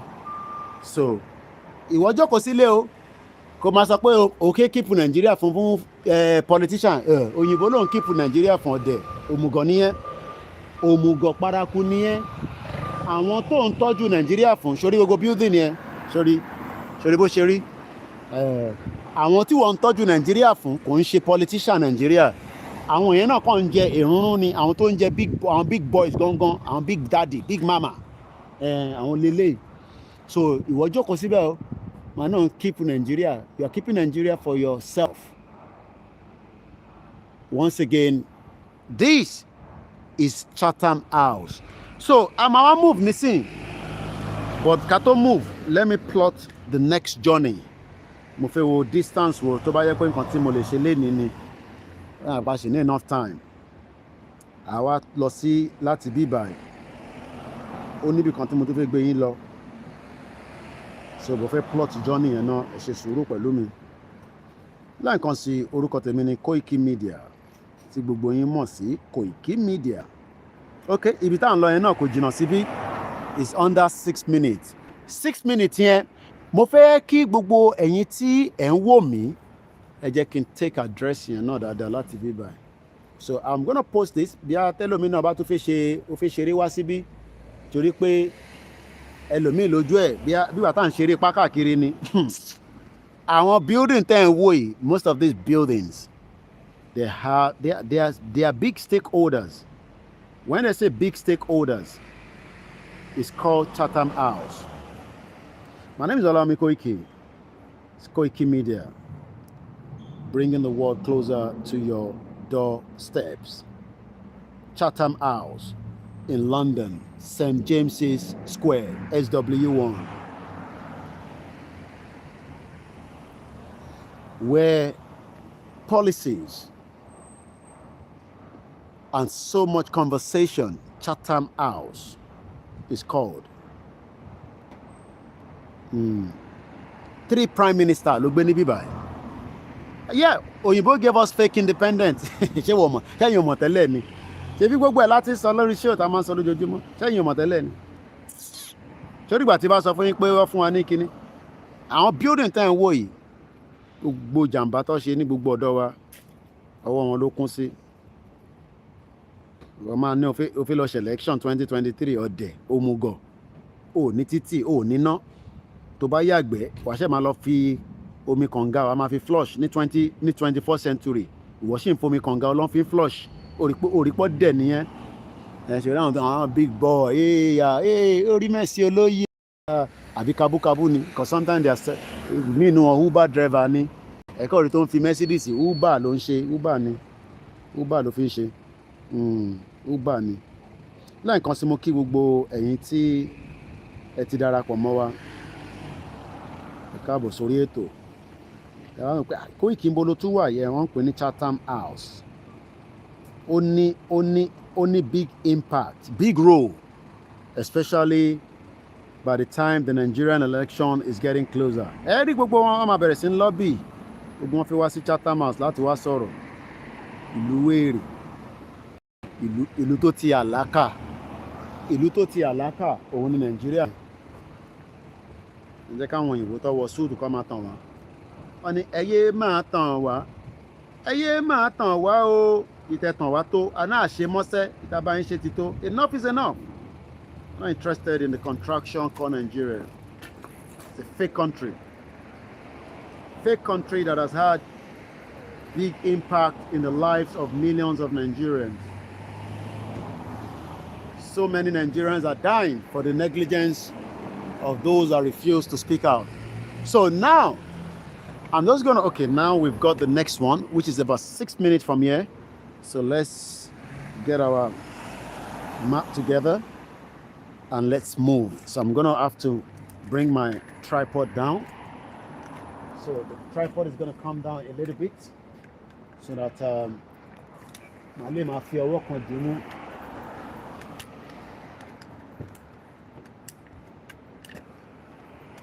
now we're good to go. So let's go. So let's see. So I want St. James Square. So the center. Am I going on the right direction? Okay, thereabouts. Yep. We're going on the right direction. Very good. So building a lane, listen. Let me move closer and see what that is all about. I think the Britain she was like EU Kerry, big boys. Ẹ lè imagine nígbà tí prime minister kan bá ń gbé níbà nígbà yẹn ní 18. So ẹ lè imagine ìbá yẹn náà kọ́ dàbí bí number 10 Downing Street ṣe rí. Àbára yẹmi òye yín nísìn àwọn big boys. Èwo lélẹ̀ Cyprus, okay, Cyprus. Tẹ́ bá lọ wo Cyprus yẹn nísìn as an example. Ṣẹ́rí èdè wọn lọ́ fi kọ́. Ṣé wọn náà fẹ́ kí embassy ẹ kò sọ pé Yorùbá High Commission in London káwá fi èdè lẹ́yìn tá a bá kọ́ lóyìn àwọn ilé ìtẹ̀ kọ òyìnbó sí ẹni ìwọ́ kọ òyìnbó sí ìbàdàn anyway sorry open to the public from 9:30 to àwọn ọmọ mélòó ní Cyprus ẹni tó bá ń wò wá mélòó ní Cyprus kí ni population Cyprus embassy wọn lélẹ̀ library lélẹ̀ the London Library London Library mo ṣàwọn pé okay mo tètè dá flag wọn mọ̀ náà ni flag mélòó ni wọ́n fi dá mọ̀ lágbàáyé so embassy wọn lélẹ̀ Cyprus mélòó ni Cyprus ẹni tó bá ń wò wá tẹ́ bá lè fún mi ní population Cyprus kí ni Cyprus ní compare sí tó wà ní Ogun State mò ń gbọ́ máyégún repeated one ẹ̀ láàárọ̀ yìí ó ní natural ṣe gas tó wà ní abẹ́ ilẹ̀ wa ní Ogun State kò ṣe é kà rárá mélòó ni Cyprus mélòó ni wọ́n ìlú kan làwọn mélòó ni gbogbo population wọn tẹ́ bá wò kí ni population Cyprus tẹ́ bá wò Cyprus embassy wọn lélẹ̀ ìwọ ọ̀dẹ̀ ìwọ wọn ń jà fún Nàìjíríà orí pé ẹ̀ ti gbálẹ̀ ìwọ ń jà fún Nàìjíríà ṣé Nàìjíríà rẹ kó máa jà fún àbí ká jà bá ṣe fẹ́ kúrò nínú Nàìjíríà ká lè ráyé kílé ayé wa lè rọrùn èwo lélẹ̀ oríṣiríṣi ló wà níbí báyìí o the Waterloo Way 16 St. James Square on Sunday 18 ẹ mọ̀ pé man like a date and year Sunday 18 June 1815, Angola Dutch army under the command of the Duke of Wellington. Duke of Wellington, Oshodi Oke, ó bá wa sọ̀rọ̀ lé lórí nígbà tá a wà ní High Commission láàárọ̀ yìí. And the Prussian army, led by the Field Marshal Gerhard Liebknecht von Bocher, defeated Napoleon Bonaparte's army at the Battle of Waterloo, 8 miles south of Brussels in Belgium. Belgium yẹn nísìn làwa fẹ́ lọ gbé, Brussels yẹn làwa fẹ́ máa lọ gbé. This victory was a defining moment in the European history. Ṣé ń gbọ́ mi? That was a defining moment in the European history. Ìgbà wo ni defining moment àwa Yorùbá máa dé? Ṣé pẹ̀lú pé ká máa ṣe máa ní àìtí rẹ́dì, Koiki máa ní afẹ́ jà, àwọn ilé ìjà tó jà ní 1815, ìwú ni wọ́n fi ń lọ sí Brussels tó fi lọ ń jayé ní Brussels. Okay, thank you very much. 1.2 million. Òun ni wọ́n pe Cyprus tẹ̀ ń wò yẹn, 1.2 million. But a ṣì wà níbí báyìí, ìjà Waterloo wọ́n ní 1815 àwọn kan jà, òun ni wọ́n fi máa lọ sí Brussels nísìn, òun ló fi bímọ sí Brussels, àwọn ò fi lọ kàwé níbẹ̀. The official dispatch with the news of victory was carried to England by the Honourable Major Henry Percy. Mo lọ́rọ̀ kan tó ń jẹ́ Percy, ọmọ Jamoni, very good friend of mine. 14th Light Dragon, an aide-de-camp to the Duke of Wellington. He traveled by post chairs from Brussels to Ostend, where he joined His Majesty's ship, Peruvian, under the command of Commander James White, Royal Navy, which then sailed from England. England, What is it, Jambaka?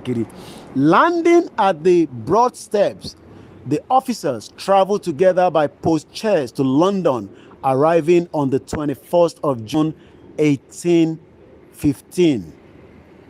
Immediately after delivering the Duke of Wellington dispatch to the Prime Minister and the Secretary of State for war at the Grosvenor Square, Major Percy continued his journey here to 16 St. James Square and laid 2 French Imperial Eagles captured by the Waterloo before His Royal Highness the Prince Regent, who was attending a soiree hosted by his Mrs. Edmund Bohan.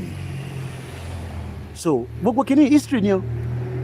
Ìwé Koiki níjà, níjà náà ni. Ìjà làwọn ilé ìjà tó fi gbéra wọn lẹ̀. Òun ni gbogbo agbègbè yìí ó ní history because ilé Prime Minister mẹ́ta òun lẹ̀ ń wò yẹn. Ẹ jẹ́ n tún ya view yẹn láti bí báyìí. Mo fẹ́ ya view yẹn láti bí báyìí. Níjà o, but a máa gba Yorùbá nation. Níjà. Ó jẹ́ n take picture ilé náà.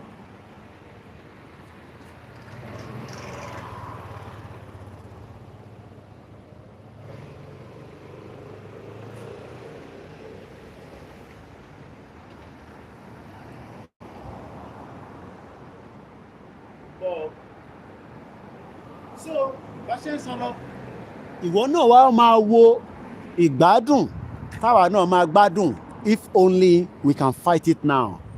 Àjà àgbádùn ẹ̀ nísìn, àwọn ọmọ wa tó ń bọ̀ wá gbádùn ẹ̀, àwọn ọmọ wa tó ń bọ̀ wá gbádùn ẹ̀. But irọ́, let's keep one Nigeria ọ̀dẹ̀, keep one Nigeria. Ta ló ń keep ẹ̀ fún?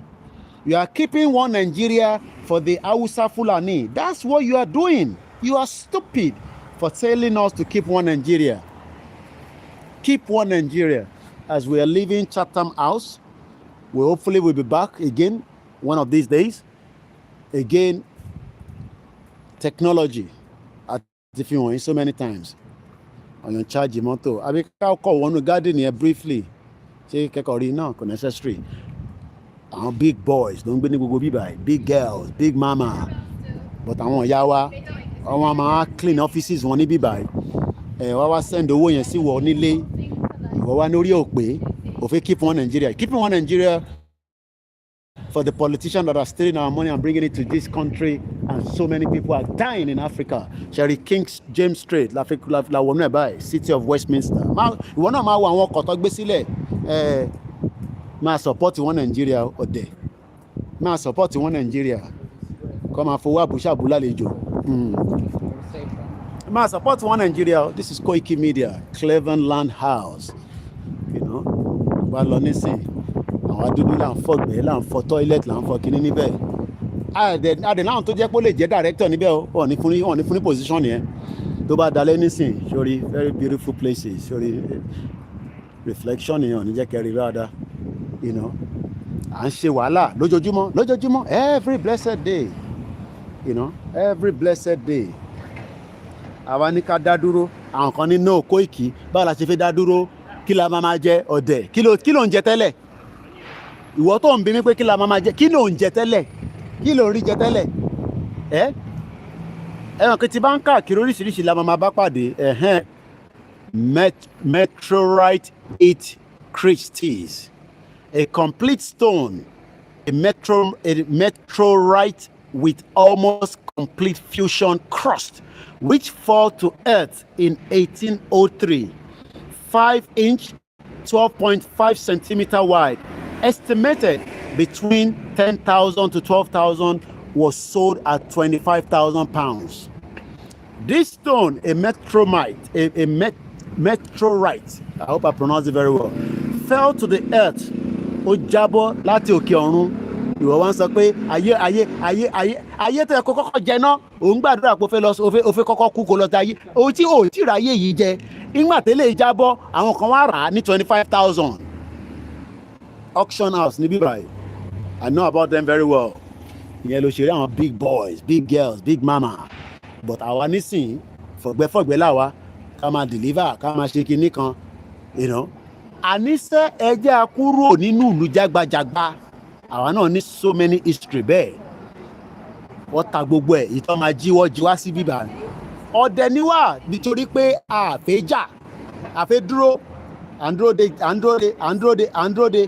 tani àfẹ́gbàyè lọ́wọ́ British àfẹ́gbàyè lọ́wọ́ àwọn tí wọ́n kó wa lẹ́rú ẹ fi pé gbogbo àwọn ilé ìfẹ́ ká lọ ẹ jẹ́ kí n bo ní entrance wọn kàn fẹ́ pé ọ̀ ní jẹ́ kí n wọlé náà but mo kàn fẹ́ fi view wọn wọ̀nyí díẹ̀ ó dà pé èèyàn lè gbàgbé wọn wọlé, you know, àwọn wọ́n ń jẹ mùlá lójoojúmọ́ nǹkan máa fi wọ̀nyí ní sórí Christie auction house ni o màá rántí àwọn àdírẹ́sì yẹn Duke Street, St. James's.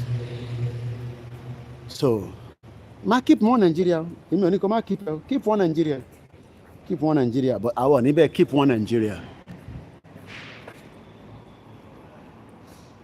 As you can see, it's Christie.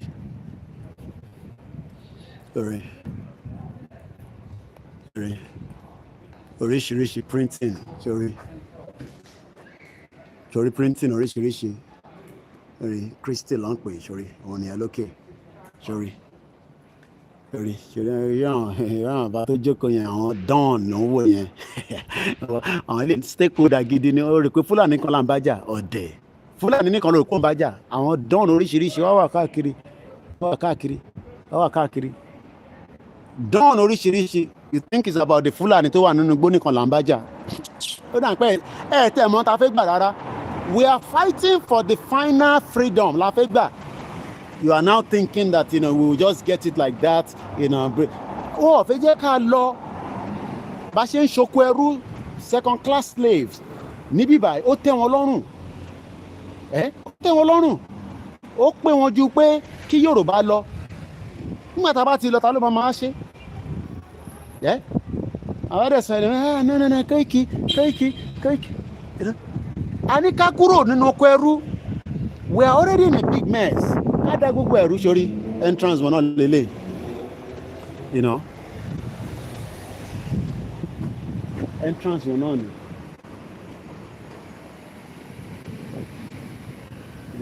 Excuse me. You know, I'm filming, but I'm not filming you. Is it open to public as well? It is, sir. Okay. We just have that exhibition today. Upstairs is still closed. That's fine. Until Saturday. But it's okay with my camera. Oh, I think so. You ask the information. Okay, all right, okay? let me ask. I think it's no problem, but all right, please. because I'm live, so I just want to let them know. Okay. Hi, is that camera? Because you're not berry. But then to berry kishino. Hiya. I said, is it open to the public as well? Yeah, they're printing multiple to you, and it's on view to the public, so it's just through this gallery here. Okay, but because I'm already kind of journalist, I'm already doing some program already. I'm, so I don't know whether it's okay for me to get my camera rolling. Yeah, as long as there's no flash. No, it doesn't got any flash. It doesn't got a flash. All right. Yeah. Okay then. All right. Thank you. All right. We gotta put this on, right? Yes. All right. Okay then. You're welcome. Thank you. Sorry. Can I just check it? Yeah. Okay. Thank you. So kind of you. Thank you. What's like? You are a vampire. Look. Let me show them. Thank you very much. Be inside. Okay. All right. It's good to be inside. At least I want to mean I ring All right. Okay. That there. Ẹ̀rí pé Koiki máa ń gbé yín káàkiri ni. Ọ̀rọ̀ owó yẹn lèmi fẹ́ kẹ́ máa wo èyí tó ń tà. So this one is worth 15,000 pounds. Princeton way, 15,000 pounds. That's the value. So this one is valued at between 15 and 25,000 pounds in 10 way. Ẹ wá ní kóyìnbó wá jẹ́ kí Yorùbá lọ for where níbo ló ti máa jẹ́ kẹ́ lọ. Can see beautiful. Olówó ló máa kú re. Ibi táwọn tálíkà máa wà. Ẹ̀wọ̀n náà lọ fẹ́ jẹ́ kẹ́ wà Nàìjíríà yẹn. Can you imagine? Once again, a very, very good afternoon and welcome to the broadcast.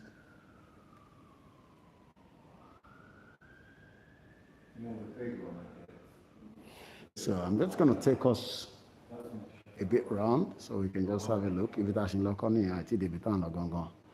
Akoya baralile ni. Gbogbo ile ló ń tà ní o. Ló ń tà ní o. The online is going to be from 16 to 28. Let me be beautiful. Once again, a very good afternoon.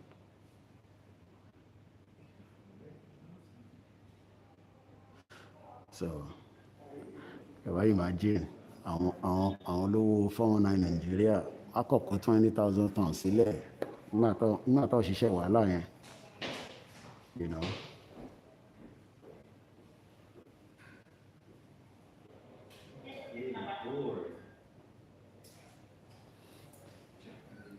Once again, as you can see. How you doing, sir? I hope you're not working hard, man. This one is good? Okay. Yeah, okay. All right. All right, you can see.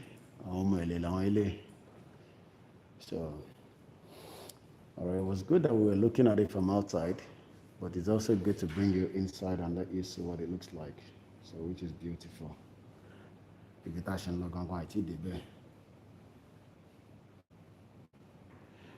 Once again, it's Yawaleleyo. Yawaleleyo Ilolofeta. Between 8,000 and 12,000 pounds. Abi Yashali Kolele. You can take picture. Yashali nani. Yashali ni. Yati buwan be. Bí a torí ẹ̀gbọ́n mo ṣe wọnú bí báyìí. Ẹ jẹ́ ká máa bẹ̀. Kó tú wa lẹ̀ o, kó jẹ́ ká tètè máa lọ. Ẹni kó tú wa sílẹ̀. Ìyá Ṣàlí lẹ̀ ń wò yìí. Ìyá Ṣàlí gangan. That's a queen. Is that a queen? Yeah. But why is she closing her eyes? It's interpretation. Okay, interpretation. The screen print in color with fluorescent inks in 2013 on a thick. Lightness of being is the name of the Okay, lightness of being. It's the name of the work. The name of the work. Yeah. Okay, all right, thank you. And you have a bunch of Picassos in the other room. Okay, but that's not open today. Yeah, it is. You just filmed it. Where, oh, the other one there. Okay. All right. I'm sure my followers are excited, but only if you can let Nigerians to become disintegrated. That will make them much happy. All right. So, anyway.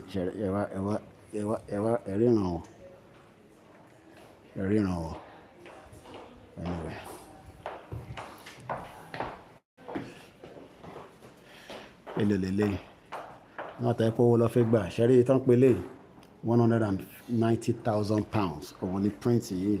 Can you imagine? 190,000 pounds. Then God bless the coin on it. It lays between 100 and 150,000 pounds on Lafita.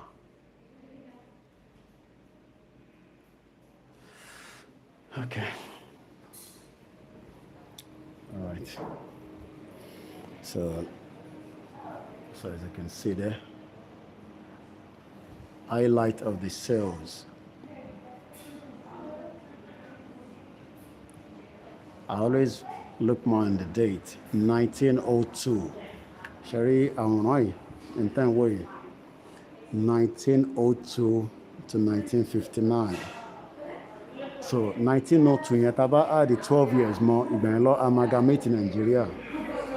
Estimate about 150,000 to 200,000 pounds.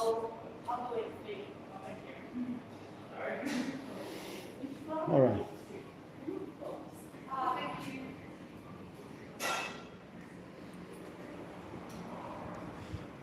Okay. All right. All right. Thank you very much. All right. Yeah, I want to Nigeria. Nigeria break. Àwọn báyà wọn nísìnyí lè jáwọn tó jẹ́ láfíríkà ní báyà wọn. At least àti fún yín ní díẹ̀ jẹ nínú ẹ̀. So it was a good thing that at least, we were able to get in there. Anyway, we continue back to where we were going and where we were heading to before.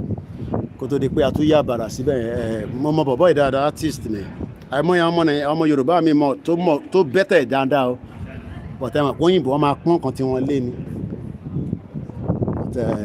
Koiki in Chatham House, Gombe, only up to 500 pounds.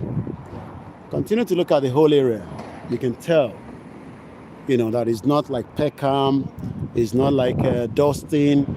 These are quite high-end area, right? High-end area, as you can see. So no be my mind.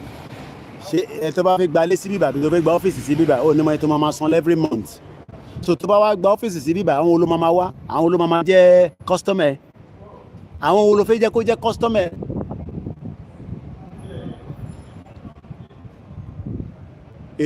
How many people do you want to be your customer? Ó máa wá àwọn tó wà ní corrupt African countries because the more tí sorry, Puma. So, as in Losibitan, we are just about 4 minutes away. Ashiyaba. Once again, you're watching a live transmission. Today's day, the 23rd. Imagine káwa náà máa ní àsíá tiwa kó máa kọjá láre kínú ẹ̀ máa dùn pé ọmọ. But ẹlòmíì àsíá Nàìjíríà yẹn ó prefer. I prefer see Nigeria Tony any usefulness kankan kò wà useful kò ní value that Nigerian flag kò ní any value kankan rí máa dúró sórí náà ó láti dúró ló mọ̀ pé mo ti wà lórí zebra crossing ó láti dúró èmi kọ́ ni mo ṣòfin kò tó láti dúró to wo view yẹn again. James Street la bye. Sorry mọ́tò yẹn. So gbogbo kìíní is not a big deal if truly wọ́n fẹ́ kí Nigeria kó ṣiṣẹ́. But they don't want Nigeria to work. They want to keep Nigeria so that káwọn lè, nígbà táwọn àbá produce anything. produce anything rárá. Kò sí nǹkan kan tá à ń produce. Sórí bíbá tiwa ó ti establish láti 1805. Another generation to generation to generation. Another generation and generation and generation. 1805. Gbogbo businesses ilẹ̀ Yorùbá pátápátá tó establish at the same time. Ibo ló wà lẹ́nu. Ibo ni gbogbo businesses ti wá wà. By appointment to His Royal Highness the Duke of Edinburgh, hairdresser. Ṣé bí àwọn tó ń bá royal family gẹrun ilé nígbà yẹn. Because kọ́ tó lè fún wọn ní crest yìí. God is my helper. God is your helper. Lóòótọ́ nígbà tẹ́ ń gbádùn. And these are the things that we are telling our people at home. Business kan ló wà established láti 1805. Ó dẹ̀ ṣì wà in existence lórí títì London. Majority of us gbogbo àwa táwọn broadcast yìí ọwọ́ tí bí wa nígbà yẹn but òun là ń wò nísìn àwọn ọmọ generation wọ́n sì keep it láti 1805. Mo fẹ́ bí wọ́n ní ìbéèrè kan máa fẹ́ wọ́n inclusive a bit. I just want to ask a question. On the end of German Street. This business started in 1805. Yes. Was it from the same building? No. Where? Yeah, fine. Burlington Arcade. Burlington Arcade. Burlington Arcade. Okay. Right. So how many generations has taken over now? How many generations since 1805? Oh, how many generations? So why don't you do that? Well, we've had the royal warrant for 9 generations. The royal Warrant. for 9 Yeah, generations. does that work? And are you meeting? Okay. And this is the 3rd location. So where is So it? Bond Street All before right. here. Well, obviously Okay. that will trump everything if you Burlington do. Arcade. So that's fine. Okay, all right. Thank you very much. Okay. I really appreciate it. Thank you, ma'am. Thank you.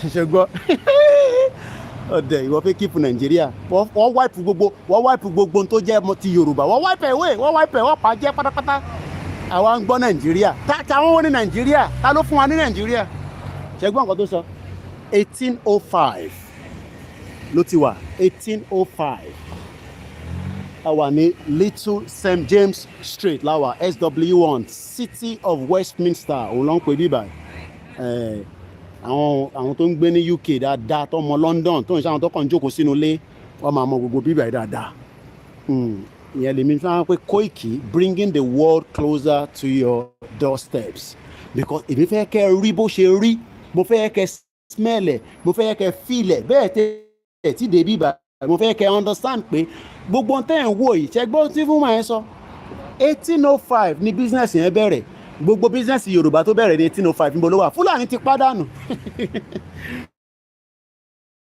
Fúlàní ti pa gbogbo ẹ̀ dànù gbogbo building yẹn ló ní one kind of ilé tó tún ní flag nísìn tá a bá wà lọ́wọ́ àbọ̀ right ó máa ní kankan.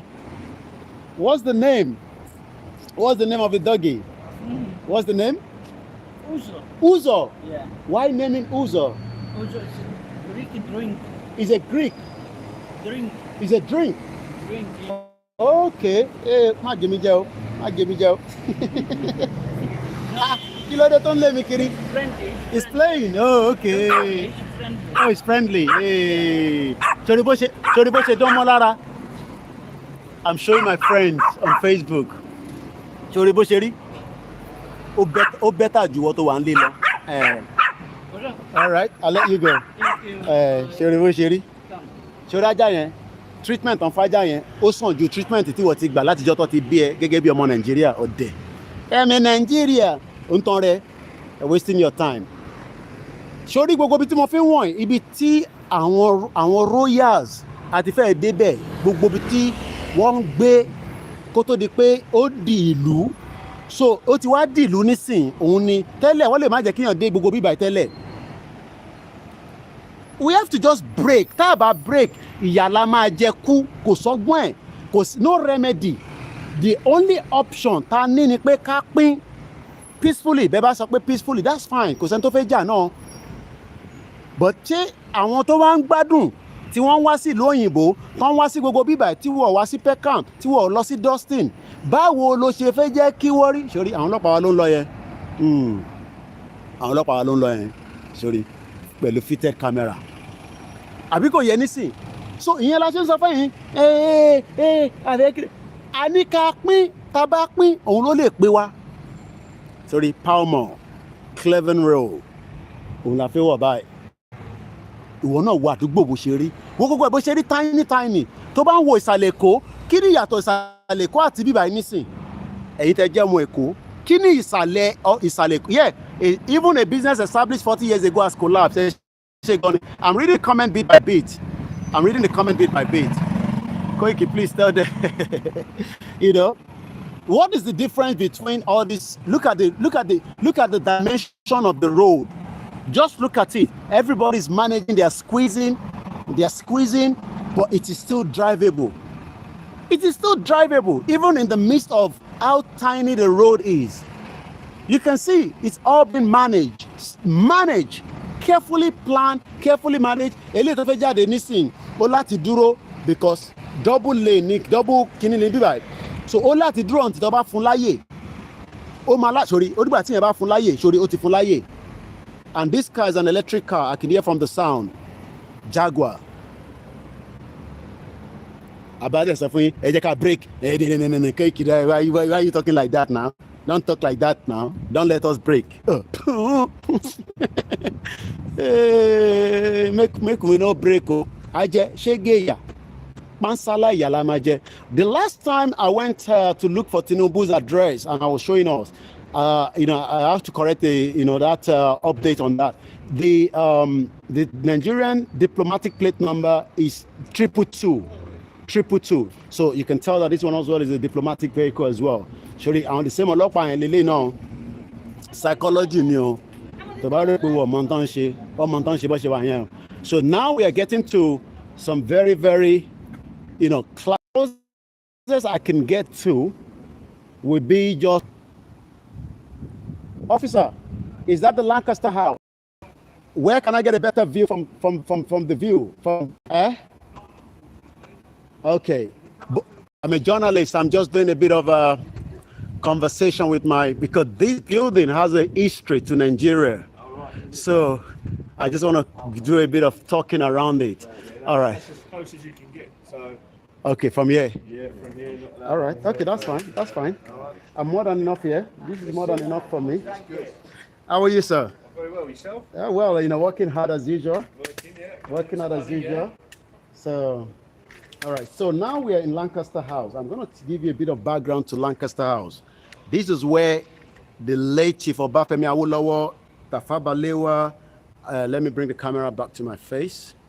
Okay, let me stay in the front so you can see me behind it. I can't go more than the barrier because, for security reason and all that. But this building, right there, has a lot to do with Nigeria. Our officers are here, I'll show you their faces later. But let me quickly pull out Lancaster House. Elomio te mọ̀ pé kí ló ń pè Lancaster kí ni ẹ̀ tún ní ṣe tó bá mọ̀ tí Lancaster House ní ṣe pẹ̀lú Nàìjíríà inú àmà bí ẹ̀. So what I'm going to do now, so that's okay, they're already getting a signal. Okay, they're already in it. That's it. Yeah. So there's an history that I have to tell my people. Yeah. So now, Lancaster House. I'm going to tell you a little bit more about Lancaster. What's in radio around?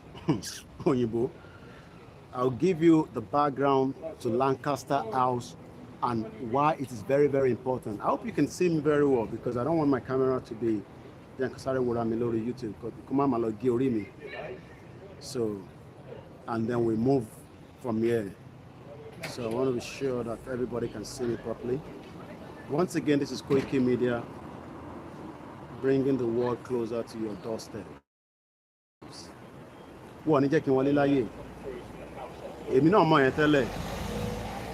I can get, the closest I can get to is what I'm actually doing right now. So we give you the background. In 1959 was when they signed that agreement in this particular building that led to the independence of that fake country called Nigeria. So Boom. Sorry, what's that? It's Lancaster House, You go. Means nothing. You go.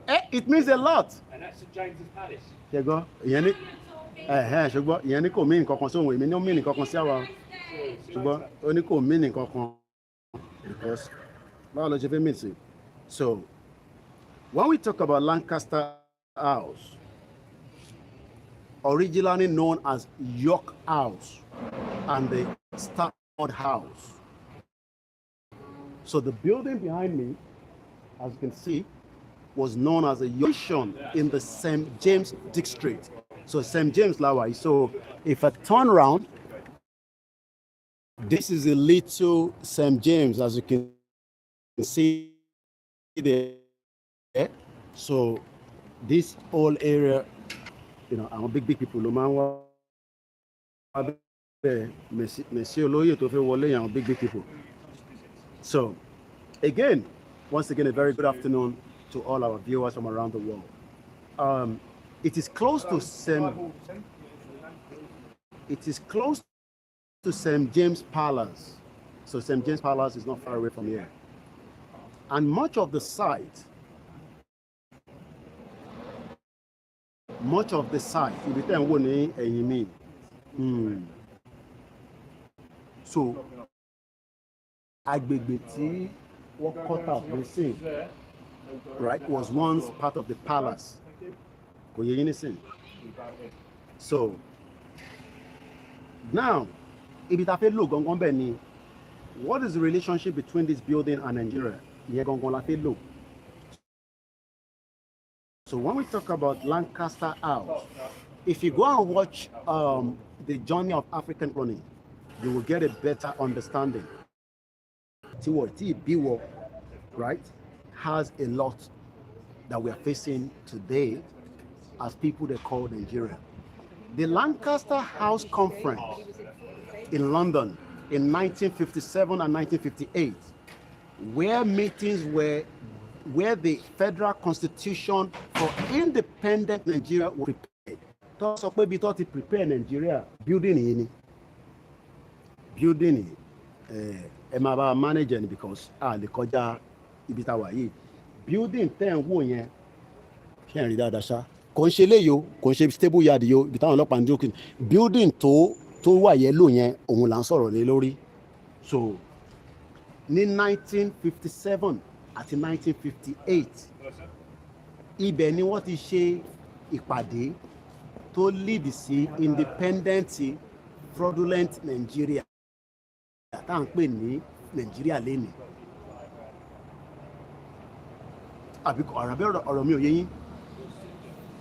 The meetings were presided over by what we call the British Colonial Secretary and Nigerian delegates.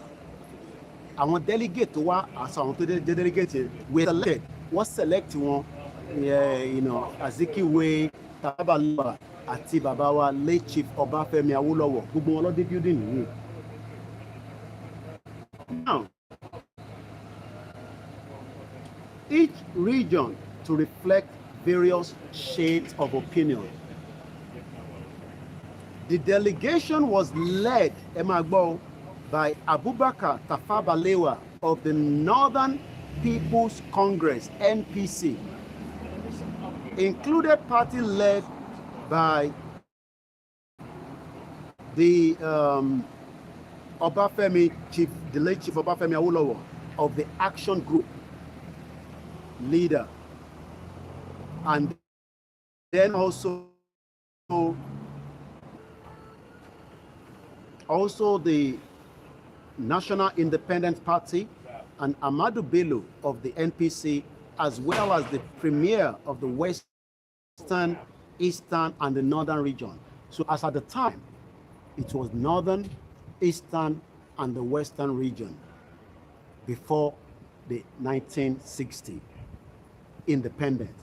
But before the whole independence started, these great magnificent building behind me, known now as Lancaster House, played a crucial role to that.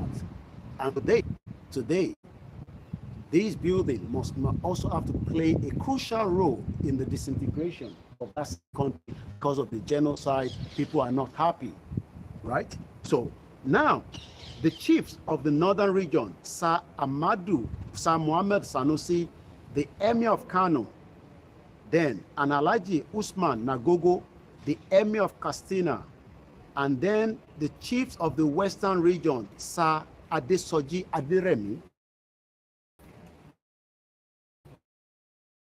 and the Oba Allah of Uyo, and Chief S.E. Onokogu. So all this history that we've been discussing every day, this is where the independence of what we now call all kind of names. Some of you call it zoo. Some of us call it the fraudulent Nigeria. This is where it all started in 1957 to 1958. Quite a long time ago. But now, we also have a role to start telling the international community that they must start now the process to de-amalgamate, disintegrate country that was merged in this building in 1950. Muhammadu Buhari might not want this kind of information to come out to you, but I tell you, this is where it all started. And we will see a selfie behind it so that I can keep that for my record. Do you get this all the time? There was a guy that came here some few years back while he was doing his movie. It's called The Journey of African Colony. He did a shot from here, but not, but he get a good shot, probably maybe from the other side. Yeah, sure. It's building work. You can go around the other side. Okay, from this side? Yeah, you can go through the park. Okay, and yes, he was showing. You can see the top of the building. Okay. Did you get the archway in? Did you get the archway? Well, let me see if I can zoom in a little bit. Because that's got a plaque on it. It says Lancaster House. You see the brass plaque? I can see. Yeah. So that's where that is. Let's see if I can zoom in a little bit. Thank you, officer. That's okay. So I'm the first person to come here to talk about what is going on in Nigeria. Yeah. There's quite a lot happening in Nigeria. There's a lot going on in Nigeria, isn't there? Yeah. Lots the terror, bad stuff. Thank you very much, officer. I appreciate. So I'm officer one here. So this is a team of men. Only bad stuff. Tọ́lọ́pàá sọ fún yín pé àwọn ilé ń gbébọn gidi dání ni o. Wọ́n ti ṣe rí wọn pé kí ni ilé wa débi bá. Koiki ni a ní kẹ́ sọ́pọ́ọ̀tì wa ká gbé yín káàkiri. Lancaster House ibẹ̀ ló ti ká lọ. Torí pé a lè continue bá iṣẹ́. Ṣé the right place ni mò ń gbà bá iṣẹ́? Oh, it's the other side. The other side. So once again, we'd like to appreciate every one of you. Ẹlòmí ò rí bídí yẹn rí pé Koiki. Ẹlòmí ò tẹ̀ gbọ́ bídí yẹn rí ibẹ̀ ní bàbá ó lọ́wọ́ Azikiwe Tafa nígbà yẹn. Okay, bí tẹ́ kí n gbà lélẹ̀. Very beautiful place.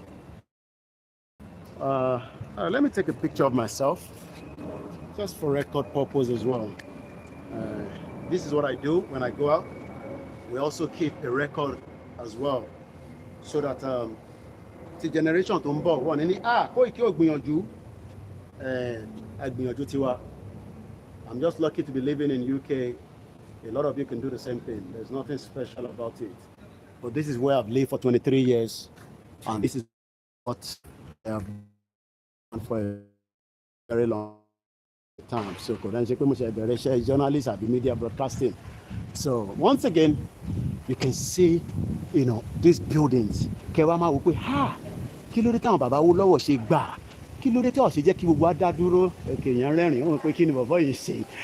Pé so yẹ. I didn't know there was a road here. I had to go back again. I didn't know there was a kid come that right. Okay, I didn't realize that. Thank you. Thank you. So now, the same building here, Alowolati Ita, one she reconstruction according to the officer, but Wale Lati work because it's a very, very packed day. Now, so building here, òun la tún wò láti ibi báyìí òun nìyẹn Lancaster House. Lancaster House long pé ẹ jẹ́ kí n gbé tripod mi kí wọ́n wọnú bíbá a máa tún gba kọ́ọ̀lù fáwọn tó bá fẹ́ pè ẹni bá fẹ́ dá sí táwọn mọ̀ kó wá sọ. So now tẹ́ bá wo building yẹn so let's see if we can get a view from the top as well. So yeah, as you can see now we can get a better view of that building. So we can take calls again if you like to call while we're in front of this building, and then we will plan you another journey to a different location again. Now I think you can get a better view from here as well. So this is the Lancaster House. My name is Olawumi Koiki, it's KOIKIMEDIA. So let's take a couple of calls. Should you want to call, you can do so now as well. +4475 940500979. Let me see if I can find anything like a speech. See, àwọn tó wà nígbà yẹn. Ẹ yẹ kí n mu omi díẹ̀ tí ń sọ̀rọ̀ látẹ̀kàn.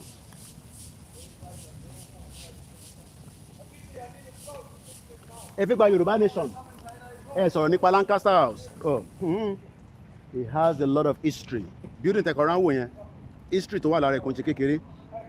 So let's see if we can get a kind of a video to play to give us a recollection of what happened. Okay, I think I've got a video coming up.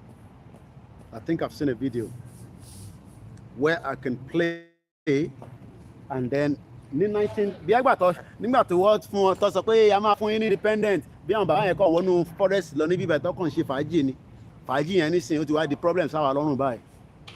And we are all facing that as well. The Queen Palace is not far away from here as well. I can tell you that. So, okay. All right. Any student don't play, I just play the video of that independence. Nígbà yẹn. Mo kí gbogbo alẹ́ nǹkan sí o. Ẹ jẹ́ ká jọ gbọ́ together. The scene, and it's the afternoon of Nigeria's great day. Thousands awaiting the climax and resolved to relish every minute leading up to it. Princess Alexandra with Sir James Robert. Princess Alexandra. Enjoyed the whole jubilant atmosphere. A first-class show was put on for the benefit of spectators.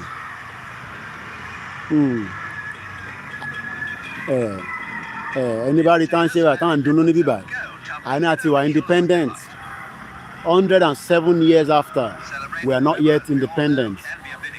The building behind it is Lancaster House. 1957, 1958, it played a big role before the independence of 1960. It was as the representative of Her Majesty the Queen that Princess Alexandra of Kent returned. Princess Alexandra of Kent, Mosoro Lori, she's now 80 something. Nigeria, a great and noble future. Only she was to wish Nigeria a great and noble future. Ǹjẹ́ a ti wà ní noble future báyìí? Ǹjẹ́ Nigeria great báyìí? But ní 1960, nígbà tí ẹni tó wá represent the Queen, after tí wọ́n ti sọ̀rọ̀ nínú yàrá yìí, ìkan náà yàrá yìí, a ti fi ẹjẹ́ tó lọ wò bí a lè fi picture àwòrán kan tó ṣẹlẹ̀ nínú yàrá yẹn. We have some pictures as well. Let me show you some of the images that we have based on what Google is giving me. So some of this image, some of you must have seen it, but mo bí building yẹn ṣe rí. So bí building yẹn ṣe rí àti image ṣe rí ó dáhùn àwọn representative tó wá láti ọ̀dọ̀ tiwa lélẹ̀, àwọn òyìnbó lélẹ̀, àwọn ọ̀gá wa, àwọn náà sì lọ ọ̀gá wa dọ́là, àwọn representative tiwa lélẹ̀. Okay, we have a caller that is coming. Let's take the call. Hello, caller. Ẹ káàbọ̀ sórí ètò. God bless. Thank you. Amen. This is Mr. Michael Jidechuku calling me from. You're welcome, sir. Mo ti ń pè yín báyìí. Ẹ ti wọlé, sir. Mo rí gbogbo iṣẹ́ takuntakun tẹ́ ń ṣe. Ọlọ́run máa wà pẹ̀lú lágbára Ọlọ́run. Amen. And the blessing of God Almighty keep on being with you.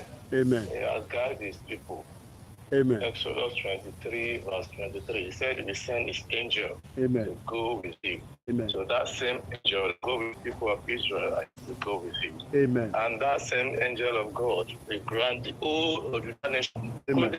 Nation. Amen. We will see them through the promised land in Jesus' name. Amen. So more appreciate them come every day to share. Ẹ jẹ́ tún fi agbègbè yẹn rí oríṣiríṣi àwọn tó wá lie down a máa lẹ́gbẹ̀ẹ́ ńbẹ̀ yẹn ní Buckingham Palace ó níbi tí wọ́n máa ń fẹ́ kí journalist dúró sí bọ̀ máa sì ṣe broadcast níbẹ̀ mọ̀ ń gbọ́ yín lọ bàbá mi ẹgbọ́n sókè. so ṣé rí gbogbo àwọn bàbá yìí wọ́n mọ̀ gbogbo kìíní yìí wọ́n mọ̀ but ẹ̀rù tí wọ́n bá wọn báyìí pé èsì tí kìíní bá délẹ̀ tó bá ṣe wọ̀n ní fi wọ́n dẹrù báyìí. even àwọn white yẹn the western side wọ́n mọ̀ pé tó bá délẹ̀ tán àwọn ló máa padà in fact a máa fi wọ́n ṣàbòjì ni. that is all their thought. Forgetting that our thought, God's thought is different. Picture tí ẹ̀ ń wò àwọn ẹ má bínú bàbá mi ẹ ní sùúrù díẹ̀ picture àwòrán tẹ̀ ń wò báyìí ẹni tó ń pẹ́ ṣe sùúrù picture àwòrán tẹ̀ ń wò nísìn tí mo fi ń wọ̀n wá inú yàrá ìkan náà àwọn yàrá tó jẹ́ Lancaster House òun ni Koiki fi ń wọ̀n yín báyìí. This is where it all started, that independence of 1960. It all started in this building called Lancaster House. I'm going. So, as I was saying,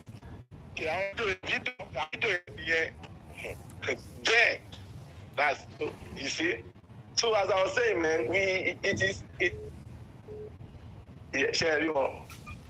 Oh my God. So, man, I pray that God Almighty will grant this Odudua nation. Wow. Yes. After. Okay. Imagine.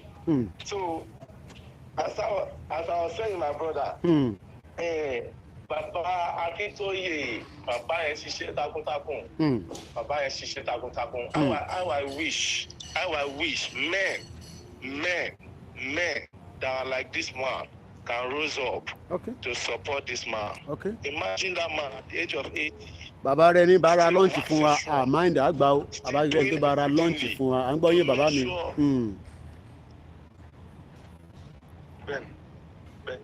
Ọ̀dà ẹja tó fẹ́ lómi láàyè kọ́ọ̀kan ń bọ̀ tó jẹ́ direct láti Nàìjíríà àdẹ̀fẹ́ kó jóná ìyẹn mo ṣe fi sáré gbé hello caller direct láti Nàìjíríà ní ẹ̀ ń pè. Hello wọ̀dà Koiki. Lancaster House láwà ibi tó ti dá wà lálẹ́ sí wa lọ́rùn eléyìí òun lẹ̀ ń wò yẹn ẹ mọ Nàìjíríà òun lẹ̀ ń wò yẹn lọ jù báyìí lọ lórí ní building yẹn but at least gbogbo yín lẹ̀ ń rí báyìí mò ń gbọ́ yín o. Where are you? I'm in Lancaster House. This is where Nigeria independence was all put together in 1957 to 1958 before the fraudulent independence of 1960. Where we know now in this 2021 that election of 1959 was all fraud. Because Northerners does not have the numbers. Program they are now telling you we have the numbers. Nobody numbers because Britain low cook number after 30 joko we want to joko so round table in 1957 1958. This is Lancaster House in London. Today is the 23rd of September 2021. And for record purpose, my time check says exactly as you can see on my clock is now 20 minutes before 5. Mongbo yo.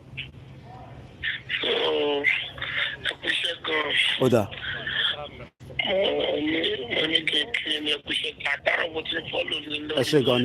Thank you very much. Thank you. Thank you.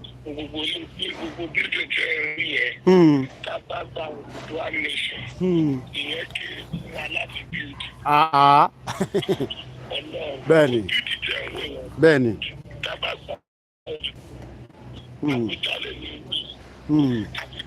Ẹ lè rí dáadáa wọn kì í má súnmọ́ wọn kì í náà yàn lẹ́gba níbí báyìí o lè wọnú ẹ̀ ní bọ̀ kó má súnmọ́ yẹn irọ́ nìyẹn o lè súnmọ́ wọn ò kọ̀ lè wọnú lé nì.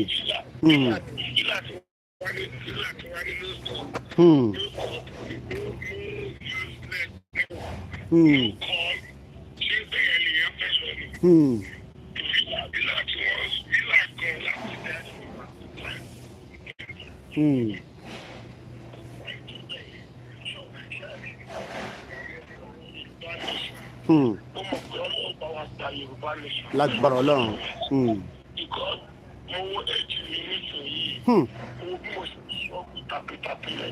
Kábíyèsí ẹ̀.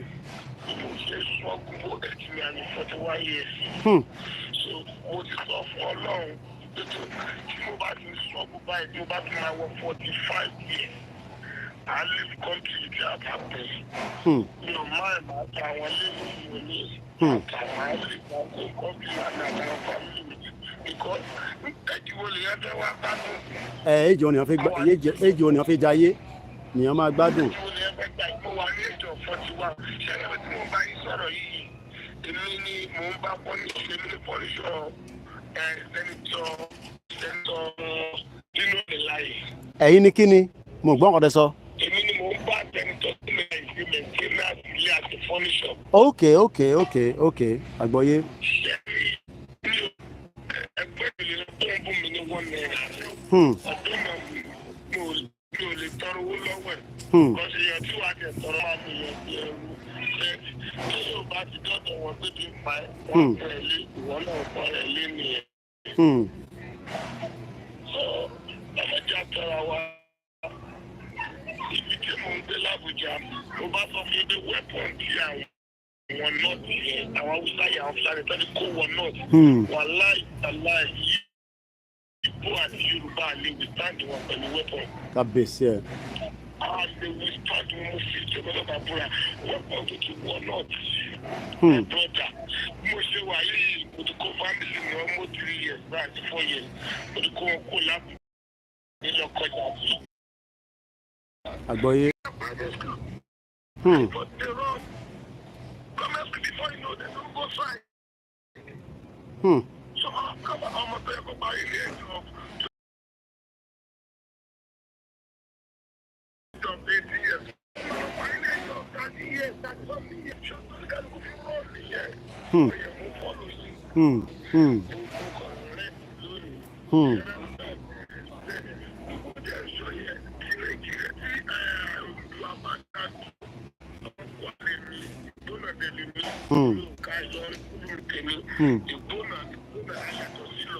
Okay.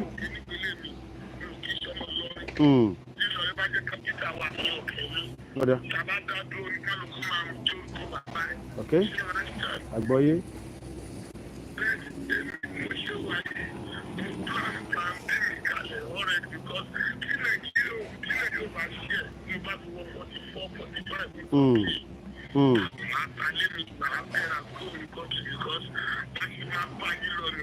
Okay.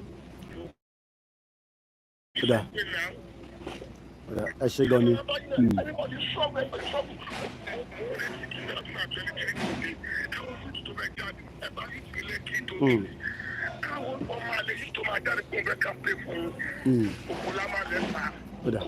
Ẹ ṣé gan ni.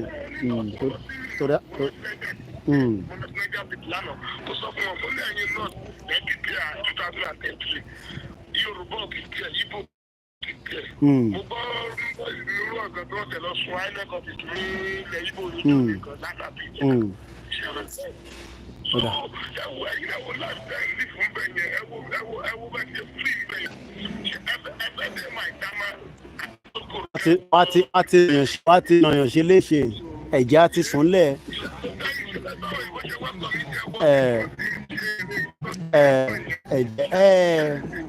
Ẹ̀jẹ̀ ọmọ tálákà lè wọ bẹ́ẹ̀ wo bàbá mi ẹ̀jẹ̀ máa bẹ́ tó lọ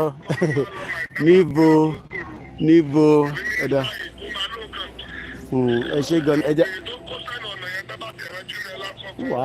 ìwọ́gàn tẹ̀yìn débẹ̀ ọ̀dà ẹ ṣé gan ẹ̀jẹ̀ máa bẹ́ tó yẹn lè ṣe ẹ ṣé gan ni thank you very much ẹ ṣé gan ni àmín mo kí gbogbo ẹ̀yin tẹ́ wà ní Àbújá ẹ̀yin tí ẹ wà á máa move níbí báyìí nísìnyí mo wá fẹ́ lọ fi the last one I just want to take a recording of here so right now today is the 23rd of September 2021 this is KOIKIMEDIA.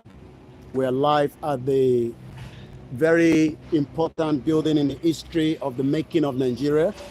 It's exactly 4:45 p.m. in London, where I am reporting from. This building, as we can tell you, is known as Lancaster House. Lancaster House played a huge role during the independence of the fraudulent country we now call Nigeria today. If you look at the building, you will realize that nothing has changed, and more than we now demanding a total opt-out on this contraction we call Nigeria. My name is Ola Yomi Koiki, and I'll tell you that between 1957 and 1958, the Lancaster House, which you are looking at in front of you, as you can see, there's renovation going on the side of it, and behind me is the beautiful, park, and the Buckingham Palace is just on the right-hand side, and we are also live streaming this today, the 23rd. What do we know about Lancaster House? What role did it play in the making of the contraction, the zoo, the genocide country that is killing millions of Nigerians today? Is that Lancaster House conferences in London in 1957 and 1958 were meetings where the federal constitution for an independent country called Nigeria was prepared. So when we talk about Nigeria, this building played a vital, important role in the making of Nigeria after the amalgamation of 1914. The meetings were also presided over by the British Colonial Secretary, and quite a lot of Nigerian delegates were selected to represent each region. Because if you remember then, we were using region as at the time. And to reflect various shades of opinion. But today, we don't have anything called region, because the Fulani terrorists has actually taken over, and they have more numbers than us, because we know after so many years of part of the atrocity that took place in 1959, before that fraudulent election that was put together and making northern part of the country to have more numbers than us. Once again, this building you are looking in front of you is known as the Lancaster House Conference. Let's continue. Part of the delegation was led by Abubakar Tafawa Balewa of the Northern People's Congress. We also have the late Chief Obafemi Awolowo of the Action Group. We have the late Nnamdi Azikiwe of the NCNC. And we also have Eyo Ita of the National Independent Party. Amadu Bello of NPC was well as the premier of the Western, Eastern, and the Northern region. A lot of people do not even know that we were Western and Northern and Eastern region until the fraudulent country decided to start breaking it to what we have now called a zoo. Also, it was not just them alone. We also have some of the chiefs from the Northern region. Sir Muhammadu Sanusi, the Emir of Kano, was also here on that same day in 1958 and 1957. We also have the Emir of, we also have Alhaji Usman Nagogo, the Emir of Katsina. Katsina is now the breeding ground of Fulani terrorists, does the same way like Kano. Remember, I tell you, Kano State Governor's son just finished his university here in the same London where some of the Emir came in 1957 and 1958. Let us break up Nigeria now before it is too late.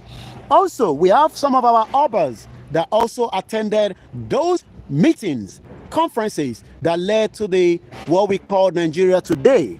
Who are those that represented the Yorubas during that period of time?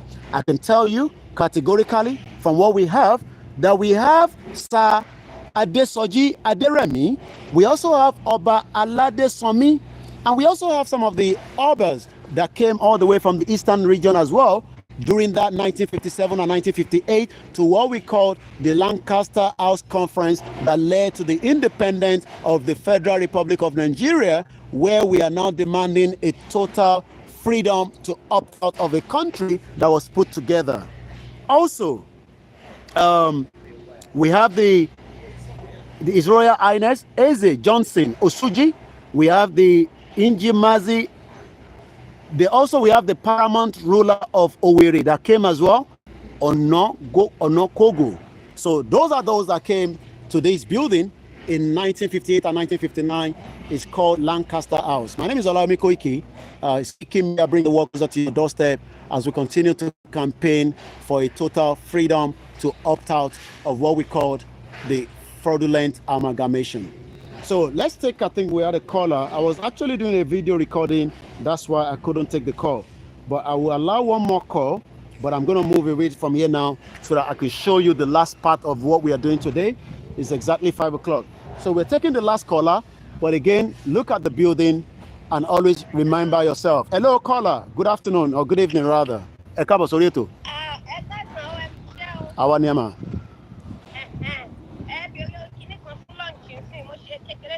Mo jẹ́rìí yín ẹ ṣé gan ni kódà sandwich tí mo mú kúrò lé gan mo tí jẹ cornflakes ni mo mú látàárọ̀ and that's why máa sọ fáwọn yẹn pé ọ̀rọ̀ ibi kọ́ ló ń pa wá cornflakes tí mo mú kúrò nílé àti mílìkì òun ló ṣì wà nínú mi ẹ ṣé gan ni ẹ ṣé gan ni thank you very much. A dúpẹ́ lọ́wọ́ ẹ̀yin tí ẹ ti fún wa ní lunch àti support tẹ́ ń fún wa ní gbogbo ìgbà máa ń sọ fún gbogbo èèyàn media ó wà expensive ìrìn àjò láti wà láti àárọ̀ tá ti kúrò nílé àti ra owó train tí n bá ra train ticket báwo mo ṣe fẹ́ dé bí báyìí. So now Buckingham Palace gangan mo fẹ́ fi wọ̀nyí báyìí ó níbi tí wọ́n máa allow media kò dúró sí so I have to because they're very very strict. I remember the last time I came here there were quite a bit of tussle between me and some of the police. We have a caller that is coming all the way from Italy and I'll take that call. Hello caller, ẹ ti wà lórí ètò. Hello baba. Okay, ẹ ti wà lórí ètò báyìí. A ṣì wà lórí ètò èyí ò sí lórí ètò ni àwọn wà lórí ètò báyìí. That's nígbà tó yẹ pé gbogbo alájọ ní kò ṣe Koiki ló ní gbogbo alájọ ní à ń gbọ́ yín. Ọlọ́run jẹ́ bọ́ta fún yín. Láṣẹ Èdùmàrè. Ibi tẹ́ ti ní bàbá wa àbájá kébí ibi sọ́jí tí ti tẹ́ ní kí pé káwò yẹn. Òdodo ni bàbá sọ sẹ́ẹ̀rí ní sọ̀rọ̀ Nàìjíríà lọ bàbá mi pé wàlẹ́ tàbí sẹ́ẹ̀rí gẹ́gẹ́ bí bàbá ti sọ ẹ jẹ́ kí wọ́n máa wá àwọn èèyàn wọ́n máa bá sọ̀rọ̀ ní underground because at any time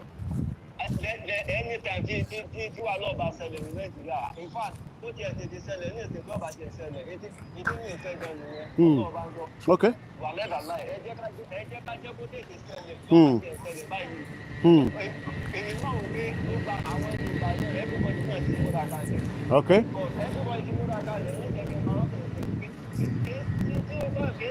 ó yẹ kí wọ́n ṣe lọ sọ fẹ́ẹ́ bọ̀dì náà. Okay.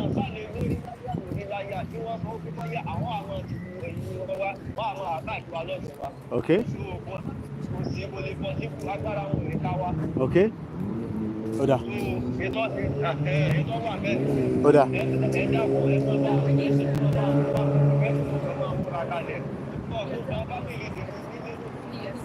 Ní sùúrù bàbá mi ẹ̀yin tẹ́ ń wò wá báyìí ilé ìyá Charlie lára àwọn palaces òun la wà báyìí nísìnyí ṣe ráwọn èrò ẹ máa sọ̀rọ̀ lọ́nà bàbá mi à ń gbọ́ yín.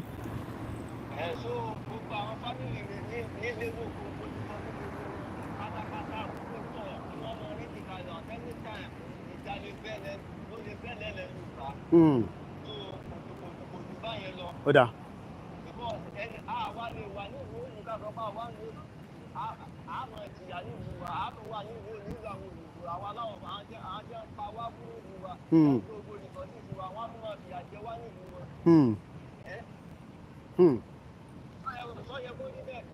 Ó jẹ́ kó rí bẹ́ẹ̀.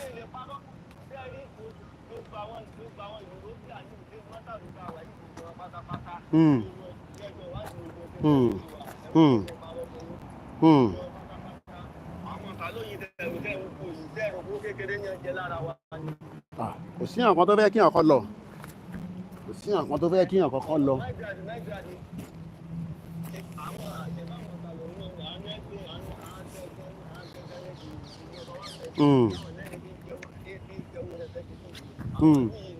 Okay. Okay.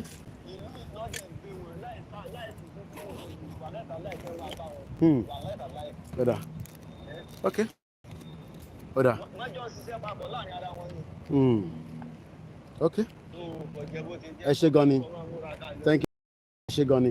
Fáǹfààní ẹ̀yin tí ẹ ṣì ń wò wá tá a bá ń sọ pé Buckingham Palace kò ní sí, ìyẹn máa wá àsìkò kò ní sí, but àyè wà lénìí, àsìkò wà lénìí, òun la ṣe ń gbé yín káàkiri láti àárọ̀ tí a ti bẹ̀rẹ̀ ètò títè ní. Kí là ń pe ètò tá à ń ṣe lénìí? Òun náà ni campaign awareness fún ilẹ̀ káàárọ̀ òjíire.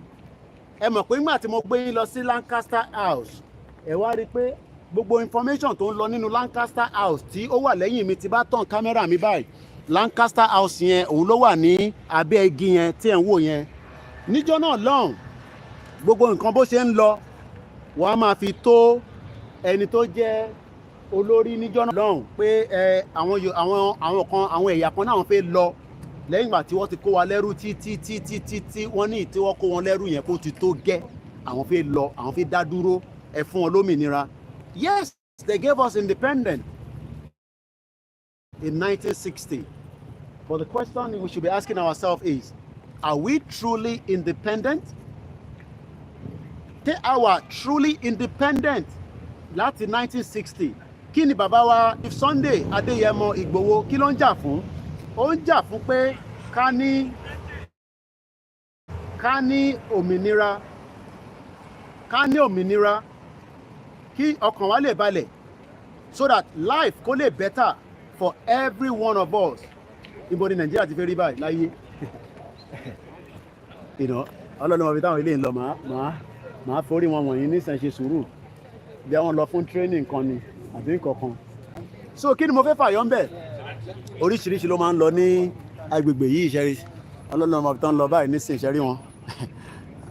So Lancaster House òun ló wà ní agbègbè ní abẹ́gi lọ́hùn yẹn, but gbogbo ohun tó bá wá ń ṣẹlẹ̀, ṣẹ́rí àmọ́ ibi táwọn ilé ń lọ bí wọ́n lọ ṣe training ni, who knows.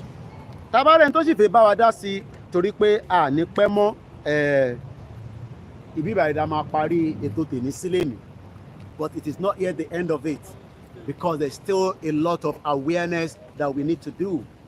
But those awareness will continue to come to us all the time, because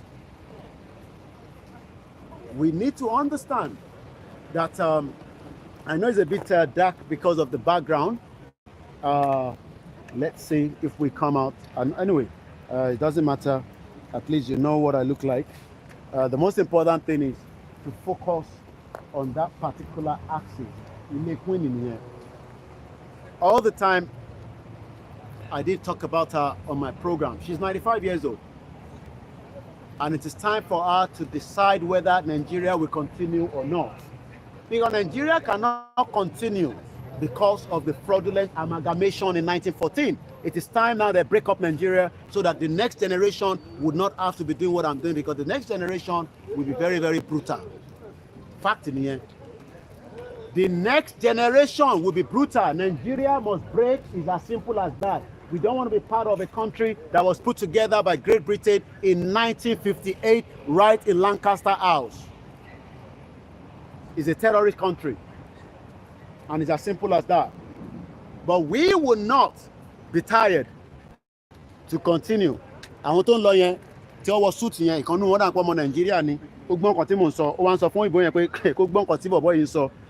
Bó ṣe máa rí nìyẹn. Ṣe rí ìgbà díẹ̀ ló kù. But we are telling them we can do this peacefully so that kólúkálukú lè wà láyé ara ẹ̀. But tó bá refuse, tó fẹ́ yẹ ká wà láyé ara wa, ó máa di ntí apá tiwọn náà lè ka mọ́. Because tẹ́ bá ń wo tó ń ṣẹlẹ̀ nísìn ní Afghanistan tó ń lọ lọ́wọ́lọ́wọ́, ẹ rí i pé ní Afghanistan bá ṣe ń sọ̀rọ̀ báyìí nísìn, ó ti di bóòlù ọ̀yami. Olówó Afghanistan gan kò lè gbé nínú Afghanistan mọ́, ìta ló ń gbé, nítorí pé ìlú Afghanistan kò rọrùn fún wọn. And that is why we are saying and demanding, let me move a bit to the other side there, we are demanding a total free action out of this contraction that was put together in 1960, in 1914. Everything that was done, what is the interest of Great Britain in everything? Kí ni interest wọn? Kí ni interest wọn gan? What is their interest? And we can only say their interest is you can see the British High Commissioner working on behalf of our Royal Majesty, the Queen of England, telling us that we still want to be part of Nigeria. Let us have another election in Nigeria. All the election they've been doing for a very long time, what is the outcome of it? Nothing. Nothing. It has generated nothing more than crisis, crime, genocide, terrorism, and everybody is just deceiving as if it is not going to happen. It's going to happen. When it's going to happen is when we do not know. But it will eventually happen whether we like it or not. But the option is still there. The option is still there for them to decide now. Let our people go. Give us that option for a referendum to determine, just like Great Britain had that same opportunity when they were leaving European Union after 35 years of marriage. The marriage between us, the indigenous people of the owner of the land, is not more working with the country that was put together in 1957 and 1958 after that conference behind me at the Lancaster House. We now know what took place after so many years. But even after that, the country that was put together in 1914 has not benefited anybody apart from their cronies and some individuals that wants to keep Nigeria.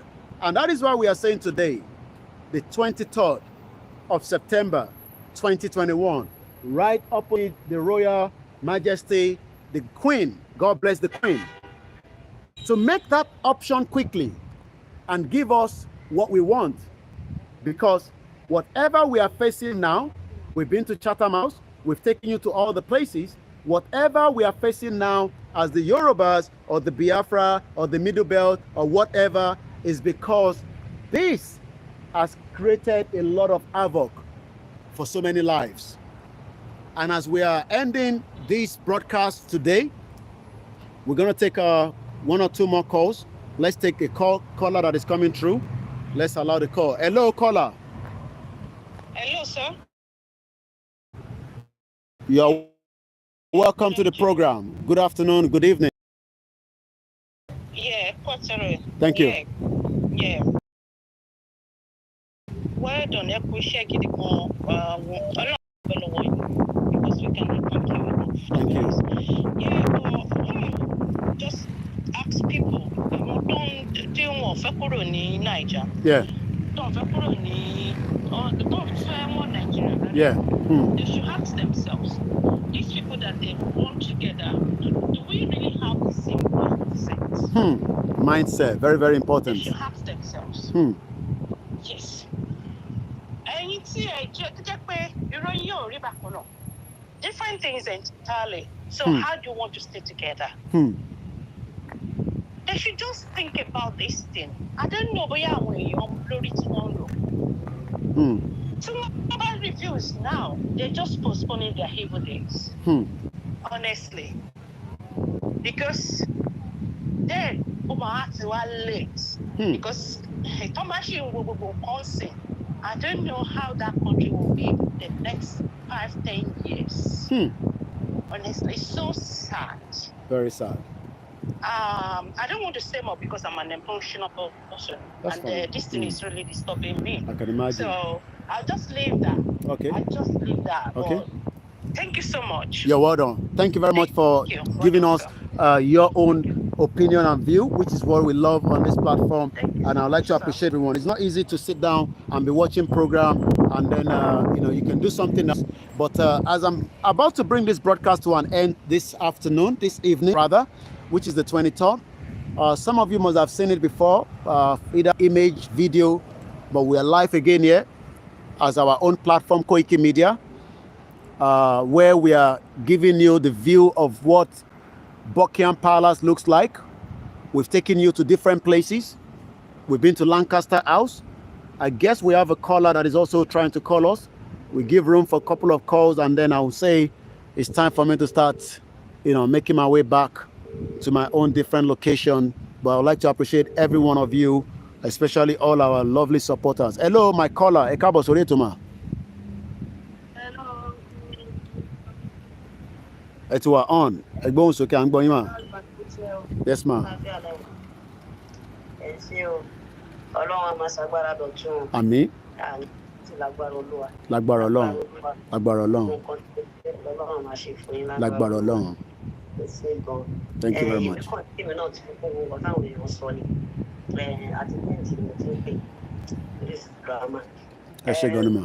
Bí Buckingham Palace ṣe rí yẹn ṣé àwọn ọba wa ṣé àwọn náà fẹ́ ẹjọ́ yóò fẹ́ kí palace wọn kórìí bẹ́ẹ̀. Àwọn bọ̀ tẹ̀ fẹ́ yẹ ká rà lówó palace mọ́ báyìí o wọ́n máa ń gbé gòdògòdò síbẹ̀ ní o látẹ̀kọ́ títí dé gbogbo palaces wa bí àwọn díẹ̀ I don't know bí ẹni tó bá mọ̀ kó sọ ẹ̀mí ẹ̀ mọ́. Ẹlòmíì ra tíkẹ́ẹ̀tì láti wá wo palace yìí ni ó ra tíkẹ́ẹ̀tì láti ìlú ẹ̀ láti kọ̀ wá wo palace bó ṣe rí. Ṣé àwọn ò fẹ́ ẹjọ́ yìí tí wọ́n fẹ́ tí palace tí wọ́n tó dá tó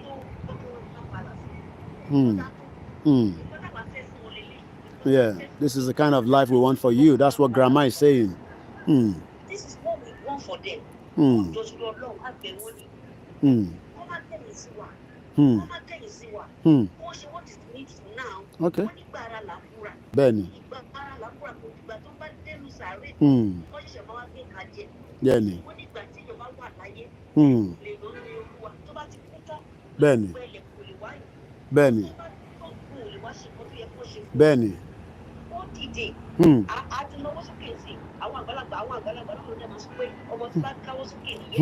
Bẹ́ẹ̀ni. Bẹ́ẹ̀ni. The future is bright for them. Very bright. Tá bá dá dúró future tó bright ni. Tó dájú jágbajàgba tá wà nú ẹ̀ lọ nísìn. Thank you very much, Mama Mi Grace Dada. I really appreciate it. Yeah. Ẹ ṣé gan ni. Ẹ ṣé gan ni grandma. Thank you very much. Ká dúpẹ́ lọ́wọ́ gbogbo yín náà tẹ́ ń gbọ́ wa. Thank you very much ma. Ẹ ṣé gan ni. Ẹ ṣé gan ni. Mo dúpẹ́ fún àwọn tí wọ́n ń fi àdúrà ràn wá lọ́wọ́. Àdúrà ní gbogbo nǹkan. Èmi ò ní dúró síbẹ̀ kí n sọ fún yín pé àdúrà ò lè work. But the problem tá a ní ni pé àdúrà pẹ̀lú action. Ẹ lè máa gbàdúrà ní Nàìjíríà tẹ́ ẹ̀ ní industry tẹ́ ẹ̀ ní títì tẹ́ ẹ̀ ní iná tẹ́ ẹ̀ lómi. Mo dúpẹ́ lọ́wọ́ àwọn tí wọ́n ní Kóìkì fún iṣẹ́ takuntakun tó tẹ̀ ṣe lénìí ìwọ náà lọ fi nǹkan sínú mo dúpẹ́ lọ́wọ́ àwọn tí wọ́n ti ràn wá lọ́wọ́ lórí ẹ̀ I can see it already and I can say thank you very much. One thing is mo ń sọ lẹ́ẹ̀kan pé oúnjẹ kọ́ ni problem wa báàgì tí ẹ̀rí báàgì mi bó ṣe wúwo ó wúwo bí irin ni oríṣiríṣi nǹkan ló wà speaker gan wà nínú ẹ̀ máa ń gbé speaker jáde lẹ́ẹ̀kọ̀ọ̀kan ṣé tá a bá débi tí a lè fi pariwo sí wọn létí nígbà tí mò ń sọ̀rọ̀ lẹ́ẹ̀kan pé láti àárọ̀ ẹlòmíì lè ní látàárọ̀ irọ́ ló pa inú báàgì mi mo tẹ̀ mo fi sí ẹ má bínú ẹ̀ tẹ́ wà lórí Instagram ọwọ́ mi is a lot gìtẹ́ ń wò yìí oríṣiríṣi ló wà nínú báàgì yìí ṣe rí pé mo ní lẹ́ẹ̀kan pé sandwich tí mo ṣe jáde ńlé ṣe rí mo tí ì jẹ this was prepared in the ebi kọ́ ni problem àwa tá wà nílé sandwich tí mo ṣe kúrò nílé òun lélẹ́yìí kò ju búrẹ́dì lọ àti meat mo dẹ̀ fi suya spice sí lórí mo dẹ̀ fi ketchup sí òun lélẹ́yìí o yàtọ̀ sí cornflakes tí mo kúrò nílé but ìwọ tó wà nílé nísìn tí o níṣẹ́ lọ́wọ́ o tún ló ń jẹ lọ́wọ́ ó máa ronú oríṣiríṣi ẹ wá ní ogun oṣó ogun àjẹ́ ogun kìíní kan ló ń léyìn no because ebi kọ́ ni problem èmi ń ronú pé okay ṣé kémi máa gbé níbí báyìí for another 30 years kó dẹ̀ di after 35 years kó máa san pension fún mi it's okay tí bá ní problem pẹ̀lú eyín mi nísìn màá lọ sọ́dọ̀ dentist tó bá jẹ́ pé kó yọ ni wàá yọ dànù tó bá ń disturb mi tó bá jẹ́ pé tí bá ṣubú nísìn wọ́n bá ọ̀dà helicopter páàkì sí bíbáyìí bó ṣe jẹ́ Queen Palace yẹn bíyàn kan bá ṣubú ní bíbáyìí nísìn helicopter máa páàkì síbẹ̀ so it's not the food that is our problem oúnjẹ òun lélẹ̀ látàárọ̀ aago 5 ti lù nísìn and I left my house train tí mo mú kúrò lágbègbè mi was the train from 10:41 a.m. látàárọ̀ tí mo ti jáde so it's almost the same thing bẹ́ẹ̀ tó lọ síbi iṣẹ́ náà ni ìyẹn mo yàn pé freelance lèmi freelance journalist ni mí but it's also important that our people understand that the awareness campaign will take us to different dimensions bólúkálukú ṣe fẹ́ gbé ọ̀tọ̀ọ̀tọ̀ ni bẹ́ẹ̀mi ṣe fẹ́ analyse ẹ̀ bí ṣe fẹ́ fi wọ̀nyí mo lè jókòó sílé náà kí n Google Palace Queen kí n máa fi wọ̀nyí but ṣé kò sí yàtọ̀ pé mi ṣe wà níbí báyìí nísìn ìyàtọ̀ wà náà because ẹ máa feel energy yẹn, ẹ máa feel wọ́n mọ wo bó ṣe rí bí ìbá ṣe rí lélẹ́yìí bó ṣe rí náà lélẹ́yìí kò sí nǹkan kan tó yàtọ̀. We can replicate gbogbo tẹ́ ń wò yìí, it can be replicated as well on our own land. But because wọ́n fẹ́ jẹ́ ká nísinmi, wọ́n fẹ́ jẹ́ ká dá dúró, ó prefer kí a wà ní one Nigeria. Lancaster House onímọ̀fin wọ̀nyí tó wà lẹ́yìn yẹn, ẹ lọ Google ẹ máa sunkún ni pé ìtúbá ikọ̀ bàbá yẹn ti mọ̀ ni kọ́tẹ̀ má ní kankan ṣe pé àwọn fẹ́ gba Nigeria together pẹ̀lú wọn kọ́ sọ pé no regional government yẹn náà la máa dúró lé títí tá máa fi wá sọ pé Yorùbá ni wá or whatever. So we can only say thank you. Ẹ má bínú ìtẹ̀wà lórí Instagram. We've not been able to do our Instagram since I've been doing the broadcast mode. Kò tẹ̀ ọkọ̀ sí mi rárá.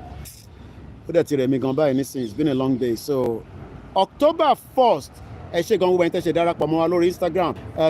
You've missed it already, but that building behind there is where the Lancaster House, 1957, 1958. Go and Google it. Lancaster House. That is where decided the independence of the fake country they call Nigeria today. Building yẹn wà níbẹ̀ yẹn àti fún àwọn tó ń wò wá tẹ́lẹ̀ lọ lórí social media lórí Facebook àti YouTube, and that's why we are saying that lè continue bẹ́ẹ̀. Ìlú yóò ṣiṣẹ́ fún wa, kò ṣiṣẹ́ fún mẹ̀kúnnù, kò ṣiṣẹ́ fún lówó gan sef. So like I said, let us bring the broadcast to an end this afternoon. We will plan another trip to somewhere else as we continue to give the expose of what BBC ẹ wá fún BBC Yorùbá ẹ fún wọn láyè wọ́n lọ sí àwọn nǹkan ṣe bí èmi lè wọnú Queen Palace nísìn ẹ̀rí wọ́n ṣe fún mi ní restriction ẹ ronú ẹ̀yin tẹ́ wà nílé ẹ̀yin baálẹ̀ ẹ̀yin kábíyèsí wa ẹ kàn grant BBC ní any access sí gbogbo nǹkan ṣe wa kí ló dé gan sef ẹ ṣe ń pọ́n BBC lébẹ̀ yẹn ìtorí pọ́n sọ Yorùbá and then so what tẹ́mi bá fẹ́ wọ bẹ̀rẹ̀ nísìn kódà ibi tí mo wá dúró sí ìtorí pé tí bá ní kí n máa gbé camera round. I've done it the last time tí mo wá sí bíbáyìí àwọn ọlọ́pàá wá challenge mi wọ́n ní no wọ́n nítorí pé journalist ni mí tó bá yẹ pé mo ń ṣe journalist nísìn tí wọ́n yẹ pé tourist ni mí mo lè lọ closer ìyàn dẹ̀ tí mo wá ìyàn tí mo ibi tí yàn lè rìn sí ẹni tó bá rántí fídíò yẹn kíta tó bẹ̀rẹ̀ Yorùbá Nation bí ṣe parí broadcast yẹn mo tẹ̀ tí parí làwọn ọlọ́pàá yẹn dé lọ́ní kí ni mò ń ṣe mo ní kí lọ́mí pé kí ni mò ń ṣe mo ń ṣiṣẹ́ mi nì wọ́n ní no pé ibi ìbàlẹ̀ kí n dúró sí ìyẹn mo ṣe wá dúró sí ibi tí mo wà nísìn but n tí mo sọ ni pé ẹ jẹ́ ká ronú ẹ jẹ́ ká ronú ká kúrò. Let's get out of the mess. It's not a country that is working. It's just as simple as that. Aniriju Bailo, have a very good evening, and thank you very much once again to every single one of you. Every comment, good, bad, ugly, it doesn't matter. We say thank you very much. And those that will be picking our video, please do not change my conversation. My conversation is Yoruba Nation now, no going back. I'm not interested in that fuckery, shit-o, messed up, genocidal country called Nigeria. But this country will hear when between me and them with my media, because I will never get tired of calling our Charlie, Iya Charlie, the Queen of England, age 95. Disintegrate Nigeria now so that we can have peace of mind. Bye for now.